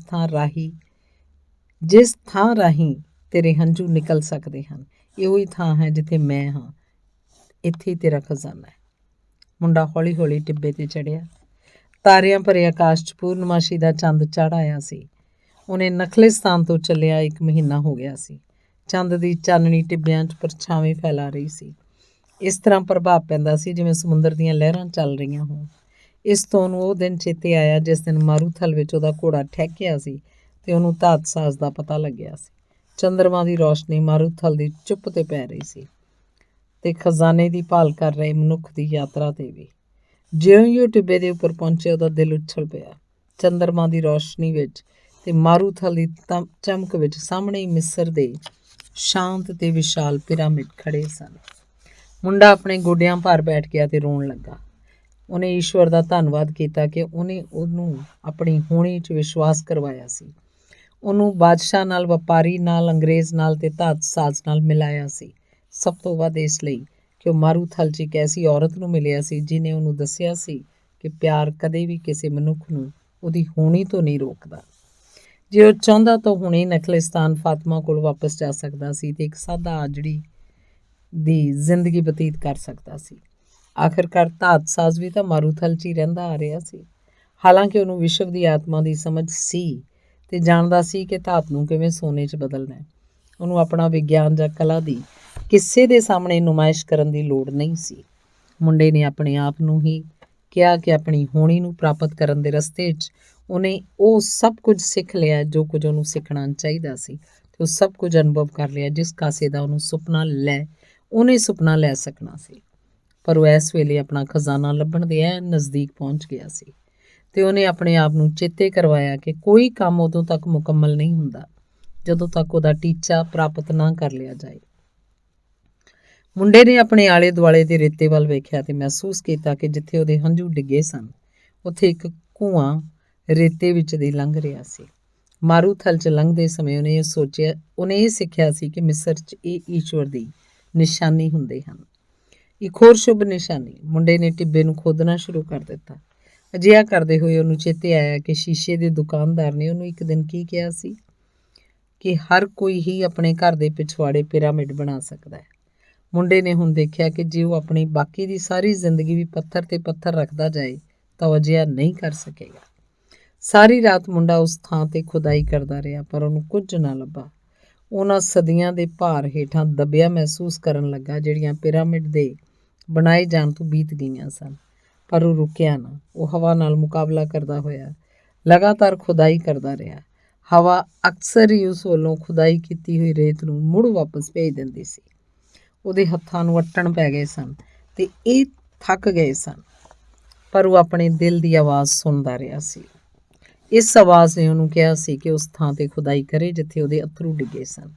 ਜਦੋਂ ਹੇਠਾਂ ਆ ਗਏ ਪੱਥਰਾਂ ਨੂੰ ਪੁੱਟਣ ਦੀ ਕੋਸ਼ਿਸ਼ ਕਰ ਰਿਹਾ ਸੀ ਤਾਂ ਉਹਨੂੰ ਪੈਰਾਂ ਦੀ ਆਵਾਜ਼ ਸੁਣਾਈ ਦਿੱਤੀ। ਕਈ ਲੋਕ ਉਹਦੇ ਕੋਲ ਆ ਗਏ। ਉਹਨਾਂ ਦੀਆਂ ਪਿੱਠਾਂ ਚੰਦ ਚਾਨਣੀ ਵੱਲ ਸਨ, ਜਿਸ ਕਰਕੇ ਮੁੰਡੇ ਨੂੰ ਉਹਨਾਂ ਦੀਆਂ ਅੱਖਾਂ ਜਾਂ ਚਿਹਰੇ ਦਿਖਾਈ ਨਹੀਂ ਸਨ ਦਿੰਦੇ। ਉਹਨਾਂ 'ਚੋਂ ਇੱਕ ਆਕਾਰ ਕਹਿਣ ਲੱਗਾ, ਤੂੰ ਇੱਥੇ ਕੀ ਕਰ ਰਿਹਾ? ਕਿਉਂਕਿ ਉਹ ਡਰ ਗਿਆ ਸੀ, ਇਸ ਲਈ ਮੁੰਡੇ ਨੇ ਕੋਈ ਜਵਾਬ ਨਾ ਦਿੱਤਾ। ਉਹਨੂੰ ਉਹ ਥਾਂ ਲੱਭ ਪਈ ਸੀ ਜਿੱਥੇ ਉਹਦਾ ਖਜ਼ਾਨਾ ਸੀ, ਤੇ ਉਹ ਇਸ ਗੱਲ ਤੋਂ ਡਰਦਾ ਸੀ ਕਿ ਪਤਾ ਨਹੀਂ ਕੀ ਹੋ ਜਾਏ। ਇੱਕ ਹੋਰ ਆਕਾਰ ਨੇ ਕਿਹਾ, ਅਸੀਂ ਕਬਾਇਲੀ ਜੰਗਾਂ ਦੇ ਬਣਾਏ ਹੋਏ ਸ਼ਰਨਾਰਥੀ ਹਾਂ, ਸਾਨੂੰ ਪੈਸਾ ਚਾਹੀਦਾ, ਤੂੰ ਇੱਥੇ ਕੀ ਲੁਕੋ ਰਿਹਾ? ਮੈਂ ਕੁਝ ਵੀ ਲੁਕੋ ਨਹੀਂ ਰਿਹਾ, ਮੁੰਡੇ ਨੇ ਕਿਹਾ। ਪਰ ਉਹਨਾਂ 'ਚੋਂ ਇੱਕ ਮੁੰਡੇ ਨੂੰ ਫੜ ਲਿਆ ਤੇ ਉਹਨੂੰ ਟੋਏ 'ਚੋਂ ਬਾਹਰ ਕੱਢ ਲਿਆ। ਇੱਕ ਹੋਰ ਜਣਾ ਜਿਹੜਾ ਉਹਦੀਆਂ ਪੋਟਲੀਆਂ ਫਰੋਲ ਰਿਹਾ ਸੀ, ਉਹਨੂੰ ਸੋਨੇ ਦਾ ਟੁਕੜਾ ਲੱਭ ਪਿਆ। ਇਹਦੇ ਕੋਲ ਸੋਨਾ ਹੈ, ਉਸ ਕਿਹਾ। ਚੰਦ ਚਾਨਣੀ ਉਸ ਅਰਬ ਦੇ ਚਿਹਰੇ ਤੇ ਚਮਕ ਰਹੀ ਸੀ ਜਿਹਨੇ ਉਹਨੂੰ ਕਾਬੂ ਕੀਤਾ ਹੋਇਆ ਸੀ, ਤੇ ਉਸ ਆਦਮੀ ਦੀਆਂ ਅੱਖਾਂ 'ਚ ਮੁੰਡੇ ਨੇ ਮੌਤ ਦੇਖ ਲਈ ਸੀ। ਹੋ ਸਕਦਾ ਹੈ ਹੇਠਾਂ ਜ਼ਮੀਨ 'ਚ ਹੋਰ ਵੀ ਸੋਨਾ ਲੁਕੋਇਆ ਹੋਵੇ। ਉਹਨਾਂ ਮੁੰਡੇ ਨੂੰ ਖੁਦਾਈ ਕਰਦੇ ਰਹਿਣ ਲਈ ਕਿਹਾ, ਪਰ ਕੁਝ ਨਾ ਲੱਭਿਆ। ਜਿਉਂ ਹੀ ਸੂਰਜ ਚੜ੍ਹਿਆ ਤਾਂ ਉਹਨਾਂ ਲੋਕਾਂ ਨੇ ਮੁੰਡੇ ਨੂੰ ਕੁੱਟਣਾ ਸ਼ੁਰੂ ਕਰ ਦਿੱਤਾ। ਉਹ ਬੁਰੀ ਤਰ੍ਹਾਂ ਜ਼ਖਮੀ ਹੋ ਗਿਆ ਤੇ ਥਾਂ ਥਾਂ ਤੋਂ ਖੂਨ ਵਗਣਾ ਸ਼ੁਰੂ ਹੋ ਗਿਆ। ਉਹਦੇ ਕੱਪੜੇ ਪਾੜ ਕੇ ਚਿਥੜਾ ਹੋ ਗਏ ਤੇ ਉਹਨੇ ਮਹਿਸੂਸ ਕੀਤਾ ਕਿ ਮੌਤ ਨਜ਼ਦੀਕ ਆ ਰਹੀ ਹੈ। ਧਾਤਸਾਜ਼ ਨੇ ਕਿਹਾ ਸੀ, ਪੈਸੇ ਦੀ ਤੇਰੇ ਲਈ ਕੀ ਕੀਮਤ ਰਹੇਗੀ ਜੇਕਰ ਤੂੰ ਆਪ ਹੀ ਮਰ ਗਿਆ? ਬਹੁਤੀ ਵਾਰ ਨਹੀਂ ਹੁੰਦਾ ਕਿ ਪੈਸਾ ਕਿਸੇ ਦੀ ਜਾਨ ਬਚਾ ਲਏ। ਆਖਿਰਕਾਰ ਮੁੰਡੇ ਨੇ ਉਹਨਾਂ ਲੋਕਾਂ ਨੂੰ ਚੀਖ ਕੇ ਕਿਹਾ, ਮੈਂ ਖਜ਼ਾਨਾ ਲੱਭਣ ਲਈ ਖੁਦਾਈ ਕਰ ਰਿਹਾ। ਅਤੇ ਭਾਵੇਂ ਉਹਦੇ ਮੂੰਹ ਵਿੱਚੋਂ ਖੂਨ ਨਿਕਲ ਰਿਹਾ ਸੀ ਤੇ ਇਹ ਸੁੱਜਿਆ ਹੋਇਆ ਸੀ, ਤੇ ਫਿਰ ਵੀ ਉਹਨੇ ਹਮਲਾ ਕਰਨ ਵਾਲਿਆਂ ਨੂੰ ਦੱਸਿਆ ਕਿ ਉਹਨੂੰ 2 ਵਾਰ ਇਹ ਸੁਪਨਾ ਆਇਆ ਸੀ ਕਿ ਮਿਸਰ ਦੇ ਪਿਰਾਮਿਡਾਂ ਦੇ ਨੇੜੇ ਕਿਤੇ ਕੋਈ ਖਜ਼ਾਨਾ ਲੁਕਿਆ ਹੋਇਆ। ਉਹਨਾਂ 'ਚੋਂ ਇੱਕ ਆਦਮੀ ਜਿਹੜਾ ਇਹਨਾਂ ਦਾ ਆਗੂ ਦਿਖਾਈ ਦਿੰਦਾ ਸੀ ਬਾਕੀਆਂ ਨੂੰ ਕਹਿਣ ਲੱਗਾ, ਛੱਡੋ ਪਰੇ, ਇਹਦੇ ਕੋਲ ਹੋਰ ਕੁਝ ਨਹੀਂ ਹੈ, ਇਹ ਸੋਨਾ ਵੀ ਇਹਨੇ ਚੋਰੀ ਕੀਤਾ ਹੋਣਾ। ਮੁੰਡਾ ਰੇਤੇ ਤੇ ਡਿੱਗ ਪਿਆ। ਉਹ ਬੇਹੋਸ਼ ਹੋਣ ਦੇ ਨੇੜੇ ਪਹੁੰਚ ਗਿਆ ਸੀ। ਆਗੂ ਨੇ ਉਹਨੂੰ ਹਿਲਾਇਆ ਤੇ ਕਿਹਾ, ਅਸੀਂ ਜਾ ਰਹੇ ਹਾਂ। ਪਰ ਜਾਣ ਤੋਂ ਪਹਿਲਾਂ ਮੁੰਡੇ ਕੋਲ ਵਾਪਸ ਆਇਆ ਤੇ ਕਹਿਣ ਲੱਗਾ, ਤੂੰ ਮਰਨ ਨਹੀਂ ਲੱਗਾ, ਤੂੰ ਜਿਉਂਦਾ ਰਹੇਂਗਾ। ਇਹ ਜਾਣ ਜਾਏਗਾ ਕਿ ਬੰਦੇ ਨੂੰ ਇੰਨਾ ਅਹਿਮਕ ਨਹੀਂ ਹੋਣਾ ਚਾਹੀਦਾ। 2 ਸਾਲ ਪਹਿਲਾਂ ਐਨ ਇਸੇ ਥਾਂ ਤੇ ਮੈਨੂੰ ਬਾਰ-ਬਾਰ ਇੱਕੋ ਸੁਪਨਾ ਆਇਆ ਸੀ। ਮੈਨੂੰ ਸੁਪਨਾ ਆਇਆ ਸੀ ਕਿ ਮੈਂ ਸਪੇਨ ਦੇ ਮੈਦਾਨਾਂ ਤੱਕ ਸਫ਼ਰ ਕਰਾਂ ਤੇ ਇੱਕ ਐਸੇ ਢਹਿ ਚੁੱਕੇ ਗਿਰਜਾ ਘਰ ਦੀ ਭਾਲ ਕਰਾਂ ਜਿੱਥੇ ਆਦਰੀ ਤੇ ਉਹਨਾਂ ਦੀਆਂ ਭੇਡਾਂ ਸੌਂਦੇ ਆ। ਮੇਰੇ ਸੁਪਨੇ 'ਚ ਇਹਨਾਂ ਖੰਡਰਾਂ 'ਚ ਅੰਜੀਲ ਦਾ ਇੱਕ ਦਰਖਤ ਉੱਗਿਆ ਹੋਇਆ ਸੀ ਤੇ ਮੈਨੂੰ ਦੱਸਿਆ ਗਿਆ ਸੀ ਕਿ ਜੇ ਮੈਂ ਅੰਜੀਲ ਦੀਆਂ ਜੜ੍ਹਾਂ 'ਚ ਖੁਦਾਈ ਕਰਨੀ ਸ਼ੁਰੂ ਕਰਾਂ ਤਾਂ ਮੈਨੂੰ ਲੁਕਿਆ ਖਜ਼ਾਨਾ ਲੱਭ ਪਏਗਾ। ਪਰ ਮੈਂ ਇੰਨਾ ਪਾਗਲ ਨਹੀਂ ਕਿ ਬਾਰ-ਬਾਰ ਆਉਂਦੇ ਸੁਪਨੇ ਕਾਰਨ ਹੀ ਮੈਂ ਸਾਰਾ ਮਾਰੂਥਲ ਪਾਰ ਕਰਾਂ। ਤੇ ਉਹ ਸਾਰੇ ਲੋਪ ਹੋ ਗਏ। ਮੁੰਡਾ ਬੜੀ ਮੁਸ਼ਕਿਲ ਨਾਲ ਖੜਾ ਹੋਇਆ ਤੇ ਇੱਕ ਵਾਰ ਫੇਰ ਪਿਰਾਮਿਡਾਂ ਵੱਲ ਝਾਕਿਆ। ਇਉਂ ਲੱਗਦਾ ਸੀ ਜਿਵੇਂ ਉਹਦੇ ਹੱਸ ਰਹੇ ਹੋਣ। ਉਹ ਵੀ ਜਵਾਬ ਵਿੱਚ ਹੱਸਿਆ ਤੇ ਉਹਦਾ ਦਿਲ ਖੁਸ਼ੀ ਨਾਲ ਉੱਛਲ ਪਿਆ ਕਿਉਂਕਿ ਹੁਣ ਉਹ ਜਾਣਦਾ ਸੀ ਕਿ ਖਜ਼ਾਨਾ ਕਿੱਥੇ ਹੈ। ਅੰਤਿਕਾ ਅੰਗ 34ਵਾਂ, ਅਖੀਰਲਾ ਅੰਗ 34ਵਾਂ। ਰਾਤ ਅਜੇ ਪੈਣੀ ਸ਼ੁਰੂ ਹੋਈ ਸੀ ਕਿ ਮੁੰਡਾ ਉਸ ਛੋਟੇ ਜਿਹੇ ਢਹਿ ਚੁੱਕੇ ਗਿਰਜਾ ਘਰ ਪਹੁੰਚ ਗਿਆ। ਅੰਜੀਲ ਦਾ ਦਰਖਤ ਅਜੇ ਵੀ ਉੱਥੇ ਮੌਜੂਦ ਸੀ ਤੇ ਅਜੇ ਵੀ ਅੱਧੀ ਢਹਿ ਚੁੱਕੀ ਛੱਤ ਦੇ ਵਿੱਚੋਂ ਵੀ ਤਾਰੇ ਦਿਖਾਈ ਦਿੰਦੇ ਸਨ। ਉਹਨੂੰ ਉਹ ਦਿਨ ਚੇਤੇ ਆਇਆ ਜਿਸ ਦਿਨ ਉਹ ਆਪਣੀਆਂ ਭੇਡਾਂ ਨਾਲ ਇੱਥੇ ਆਇਆ ਸੀ। ਉਹ ਵੀ ਬੜੀ ਪੁਰਅਮਨ ਰਾਤ ਸੀ, ਸਿਰਫ ਸੁਪਨਾ ਹੀ ਹੋਰ ਤਰ੍ਹਾਂ ਦਾ ਸੀ। ਹੁਣ ਉਹ ਇੱਥੇ ਆਪਣੀਆਂ ਭੇਡਾਂ ਨਾਲ ਨਹੀਂ ਸੀ, ਸਗੋਂ ਇੱਕ ਬੇਲਚਾ ਲੈ ਕੇ ਆਇਆ ਸੀ। ਉਹ ਲੰਬੇ ਸਮੇਂ ਤੱਕ ਬੈਠਾ ਅਸਮਾਨ ਵੱਲ ਵੇਖਦਾ ਰਿਹਾ। ਫਿਰ ਉਹਨੇ ਆਪਣੇ ਝੋਲੇ 'ਚੋਂ ਸ਼ਰਾਬ ਦੀ ਬੋਤਲ ਕੱਢੀ, ਇਸ 'ਚੋਂ ਕੁਝ ਘੁੱਟ ਭਰੇ। ਉਹਨੂੰ ਮਾਰੂਥਲ 'ਚੋਂ ਰਾਤ ਚੇਤੇ ਆਈ ਜਦੋਂ ਧਾਤ ਸਾਜ਼ ਦੇ ਕੋਲ ਬੈਠਾ ਸੀ ਤੇ ਦੋਵੇਂ ਜਣੇ ਤਾਰਿਆਂ ਵੱਲ ਵੇਖਦੇ ਹੋਏ ਇਕੱਠੇ ਸ਼ਰਾਬ ਪੀ ਰਹੇ ਸਨ। ਉਹਨੇ ਆਪਣੇ ਵੱਲੋਂ ਗਾਈਆਂ ਬਹੁਤ ਸਾਰੀਆਂ ਸੜਕਾਂ ਬਾਰੇ ਸੋਚਿਆ, ਉਹਨਾਂ ਅਜੀਬ ਢੰਗਾਂ ਬਾਰੇ ਵੀ ਜਿਨ੍ਹਾਂ ਰਾਹੀਂ ਈਸ਼ਵਰ ਨੇ ਉਹਨੂੰ ਆਪਣਾ ਖਜ਼ਾਨਾ ਦਿਖਾਉਣ ਲਈ ਚੁਣਿਆ। ਜੇ ਉਹਨੇ ਬਾਰ-ਬਾਰ ਆਉਂਦੇ ਸੁਪਨਿਆਂ ਦੀ ਮਹੱਤਤਾ ਵਿੱਚ ਯਕੀਨ ਨਾ ਕੀਤਾ ਹੁੰਦਾ ਤਾਂ ਉਹ ਨਾ ਉਸ ਖਾਨਦਾਨ ਔਰਤ ਨੂੰ ਮਿਲਿਆ ਹੁੰਦਾ, ਨਾ ਬਾਦਸ਼ਾਹ ਨੂੰ, ਨਾ ਚੋਰ ਨੂੰ, ਤੇ ਨਾ ਉਹਨੇ ਆਪਣੇ ਆਪ ਨੂੰ ਕਿਹਾ ਇਹ ਸੋਚ ਬੜੀ ਲੰਬੀ ਹੈ, ਪਰ ਇਸ ਸਾਰੇ ਰਸਤੇ ਨੂੰ ਨਿਸ਼ਾਨੀਆਂ 'ਚ ਲਿਖਿਆ ਹੋਇਆ ਸੀ ਤੇ ਮੈਂ ਗਲਤ ਨਹੀਂ ਸੀ ਹੋ ਸਕਦਾ। ਉਹਨੂੰ ਨੀਂਦ ਆ ਗਈ ਤੇ ਜਦੋਂ ਜਾਗਿਆ ਤਾਂ ਸੂਰਜ ਕਾਫੀ ਉੱਪਰ ਉੱਠ ਆਇਆ ਸੀ। ਉਹਨੇ ਅੰਜੀਲ ਦੀਆਂ ਜੜ੍ਹਾਂ 'ਚ ਖੁਦਾਈ ਸ਼ੁਰੂ ਕਰ ਦਿੱਤੀ। ਮੁੰਡਾ ਅਸਮਾਨ ਵੱਲ ਵੇਖ ਕੇ ਉੱਚੀ ਆਵਾਜ਼ ਕਹਿਣ ਲੱਗਾ, ਤੂੰ ਬੁੱਢੇ ਜਾਦੂਗਰ, ਤੈਨੂੰ ਸਾਰੀ ਕਹਾਣੀ ਪਤਾ ਸੀ। ਤੂੰ ਤਾਂ ਥੋੜ੍ਹਾ ਜਿਹਾ ਸੋਨਾ ਆਸ਼ਰਮ ਵਿੱਚ ਵੀ ਛੱਡ ਦਿੱਤਾ ਸੀ ਤਾਂ ਕਿ ਮੈਂ ਇਸ ਗਿਰਜਾ ਘਰ 'ਚ ਵਾਪਸ ਆ ਸਕਾਂ। ਜਦੋਂ ਮੈਂ ਚਿੱਥੜਿਆਂ 'ਚ ਵਾਪਸ ਆਇਆ ਸਾਂ ਤਾਂ ਮੈਨੂੰ ਦੇਖ ਕੇ ਸਾਧੂ ਹੱਸਿਆ ਸੀ ਤੇ ਮੈਨੂੰ ਇਸ ਸਭ ਕਾਸੇ ਤੋਂ ਬਚਾ ਨਹੀਂ ਸੀ ਸਕਦਾ। ਉਹਨੇ ਹਵਾ ਨਾਲ ਆਉਂਦੀ ਆਵਾਜ਼ ਸੁਣੀ, ਨਹੀਂ, ਜੇ ਮੈਂ ਤੈਨੂੰ ਦੱਸ ਦਿੱਤਾ ਹੁੰਦਾ ਕਿ ਤਾਂ ਤੂੰ ਪਿਰਾਮਿਡ ਨਾ ਦੇਖੇ ਹੁੰਦੇ। ਉਹ ਬਹੁਤ ਹੀ ਸੁੰਦਰ ਹਨ ਕਿ ਨਹੀਂ। ਮੁੰਡਾ ਮੁਸਕਰਾਇਆ ਤੇ ਉਹਨੇ ਖੁਦਾਈ ਜਾਰੀ ਰੱਖੀ। ਅੱਧਾ ਘੰਟਾ ਬਾਅਦ ਹੀ ਉਹਦਾ ਬੇਲਚਾ ਕਿਸੇ ਠੋਸ ਚੀਜ਼ ਨਾਲ ਟਕਰਾਇਆ। 1 ਘੰਟੇ ਬਾਅਦ ਹੀ ਉਹਦੇ ਸਾਹਮਣੇ ਇੱਕ ਟਰੰਕ ਪਿਆ ਸੀ ਜਿਸ 'ਚ ਸਪੇਨ ਦੇ ਸੋਨੇ ਦੇ ਸਿੱਕੇ ਸਨ। ਇਹਨਾਂ 'ਚ ਕਈ ਕੀਮਤੀ ਪੱਥਰ, ਲਾਲ ਤੇ ਚਿੱਟੇ ਖੰਭਾਂ ਨਾਲ ਸਜਾਏ ਸੋਨੇ ਦੇ ਨਕਾਬ ਤੇ ਜਵਾਹਰਾਤ ਨਾਲ ਜੜੇ ਹੋਏ ਪੱਥਰ ਦੇ ਬੁੱਤ ਵੀ ਸ਼ਾਮਲ ਸਨ। ਇਹ ਕਿਸੇ ਐਸੀ ਜਿੱਤ ਦੀ ਲੁੱਟ ਸੀ ਜਿਹਨੂੰ ਦੇਸ਼ ਲੰਮੇ ਸਮੇਂ ਤੋਂ ਭੁਲਾ ਚੁੱਕਾ ਸੀ ਤੇ ਕੋਈ ਜੇਤੂ ਆਪਣੇ ਬੱਚਿਆਂ ਨੂੰ ਇਸ ਬਾਰੇ ਦੱਸਣੋਂ ਅਸਮਰਥ ਰਿਹਾ ਸੀ। ਮੁੰਡੇ ਨੇ ਆਪਣੇ ਝੋਲੇ ਵਿੱਚੋਂ ਉਰਿਮ ਤੇ ਥੁਮਿਮ ਕੱਢੇ। ਉਹਨੇ ਇਹਨਾਂ ਦੀ ਵਰਤੋਂ ਸਿਰਫ ਇੱਕ ਵਾਰੀ ਕੀਤੀ ਸੀ, ਜਦੋਂ ਉਹ ਬਾਜ਼ਾਰ ਵਿੱਚ ਸਵੇਰ ਵੇਲੇ ਬੈਠਾ ਸੀ। ਉਹਦੀ ਜ਼ਿੰਦਗੀ ਤੇ ਉਹਦੇ ਰਸਤੇ ਨੇ ਸਦਾ ਹੀ ਉਹਨੂੰ ਨਿਸ਼ਾਨੀਆਂ ਦਿਖਾਈਆਂ ਸੀ। ਉਹਨੇ ਉਰਿਮ ਤੇ ਥੁਮਿਮ ਵੀ ਇਸੇ ਟਰੰਕ 'ਚ ਰੱਖ ਦਿੱਤੇ ਸਨ ਤੇ ਇਹ ਵੀ ਇਸ ਨਵੇਂ ਖਜ਼ਾਨੇ ਦਾ ਹੀ ਹਿੱਸਾ ਸਨ, ਕਿਉਂਕਿ ਇਹ ਉਹਨੂੰ ਉਸ ਬੁੱਢੇ ਬਾਦਸ਼ਾਹ ਦਾ ਚੇਤਾ ਕਰਵਾਉਂਦੇ ਸਨ ਜਿਸ ਨੂੰ ਉਸਨੇ ਮੁੜ ਕਦੇ ਨਹੀਂ ਦੇਖਣਾ। ਇਹ ਸੱਚ ਹੈ, ਜ਼ਿੰਦਗੀ ਸੱਚਮੁੱਚ ਹੀ ਉਹਨਾਂ ਲੋਕਾਂ 'ਤੇ ਮਿਹਰਬਾਨ ਹੁੰਦੀ ਹੈ ਜਿਹੜੇ ਆਪਣੇ ਸੁਪਨੇ ਦੀ ਪੂਰਤੀ ਕਰਨ ਦਾ ਯਤਨ ਕਰਦੇ ਹਨ, ਮੁੰਡੇ ਨੇ ਸੋਚਿਆ।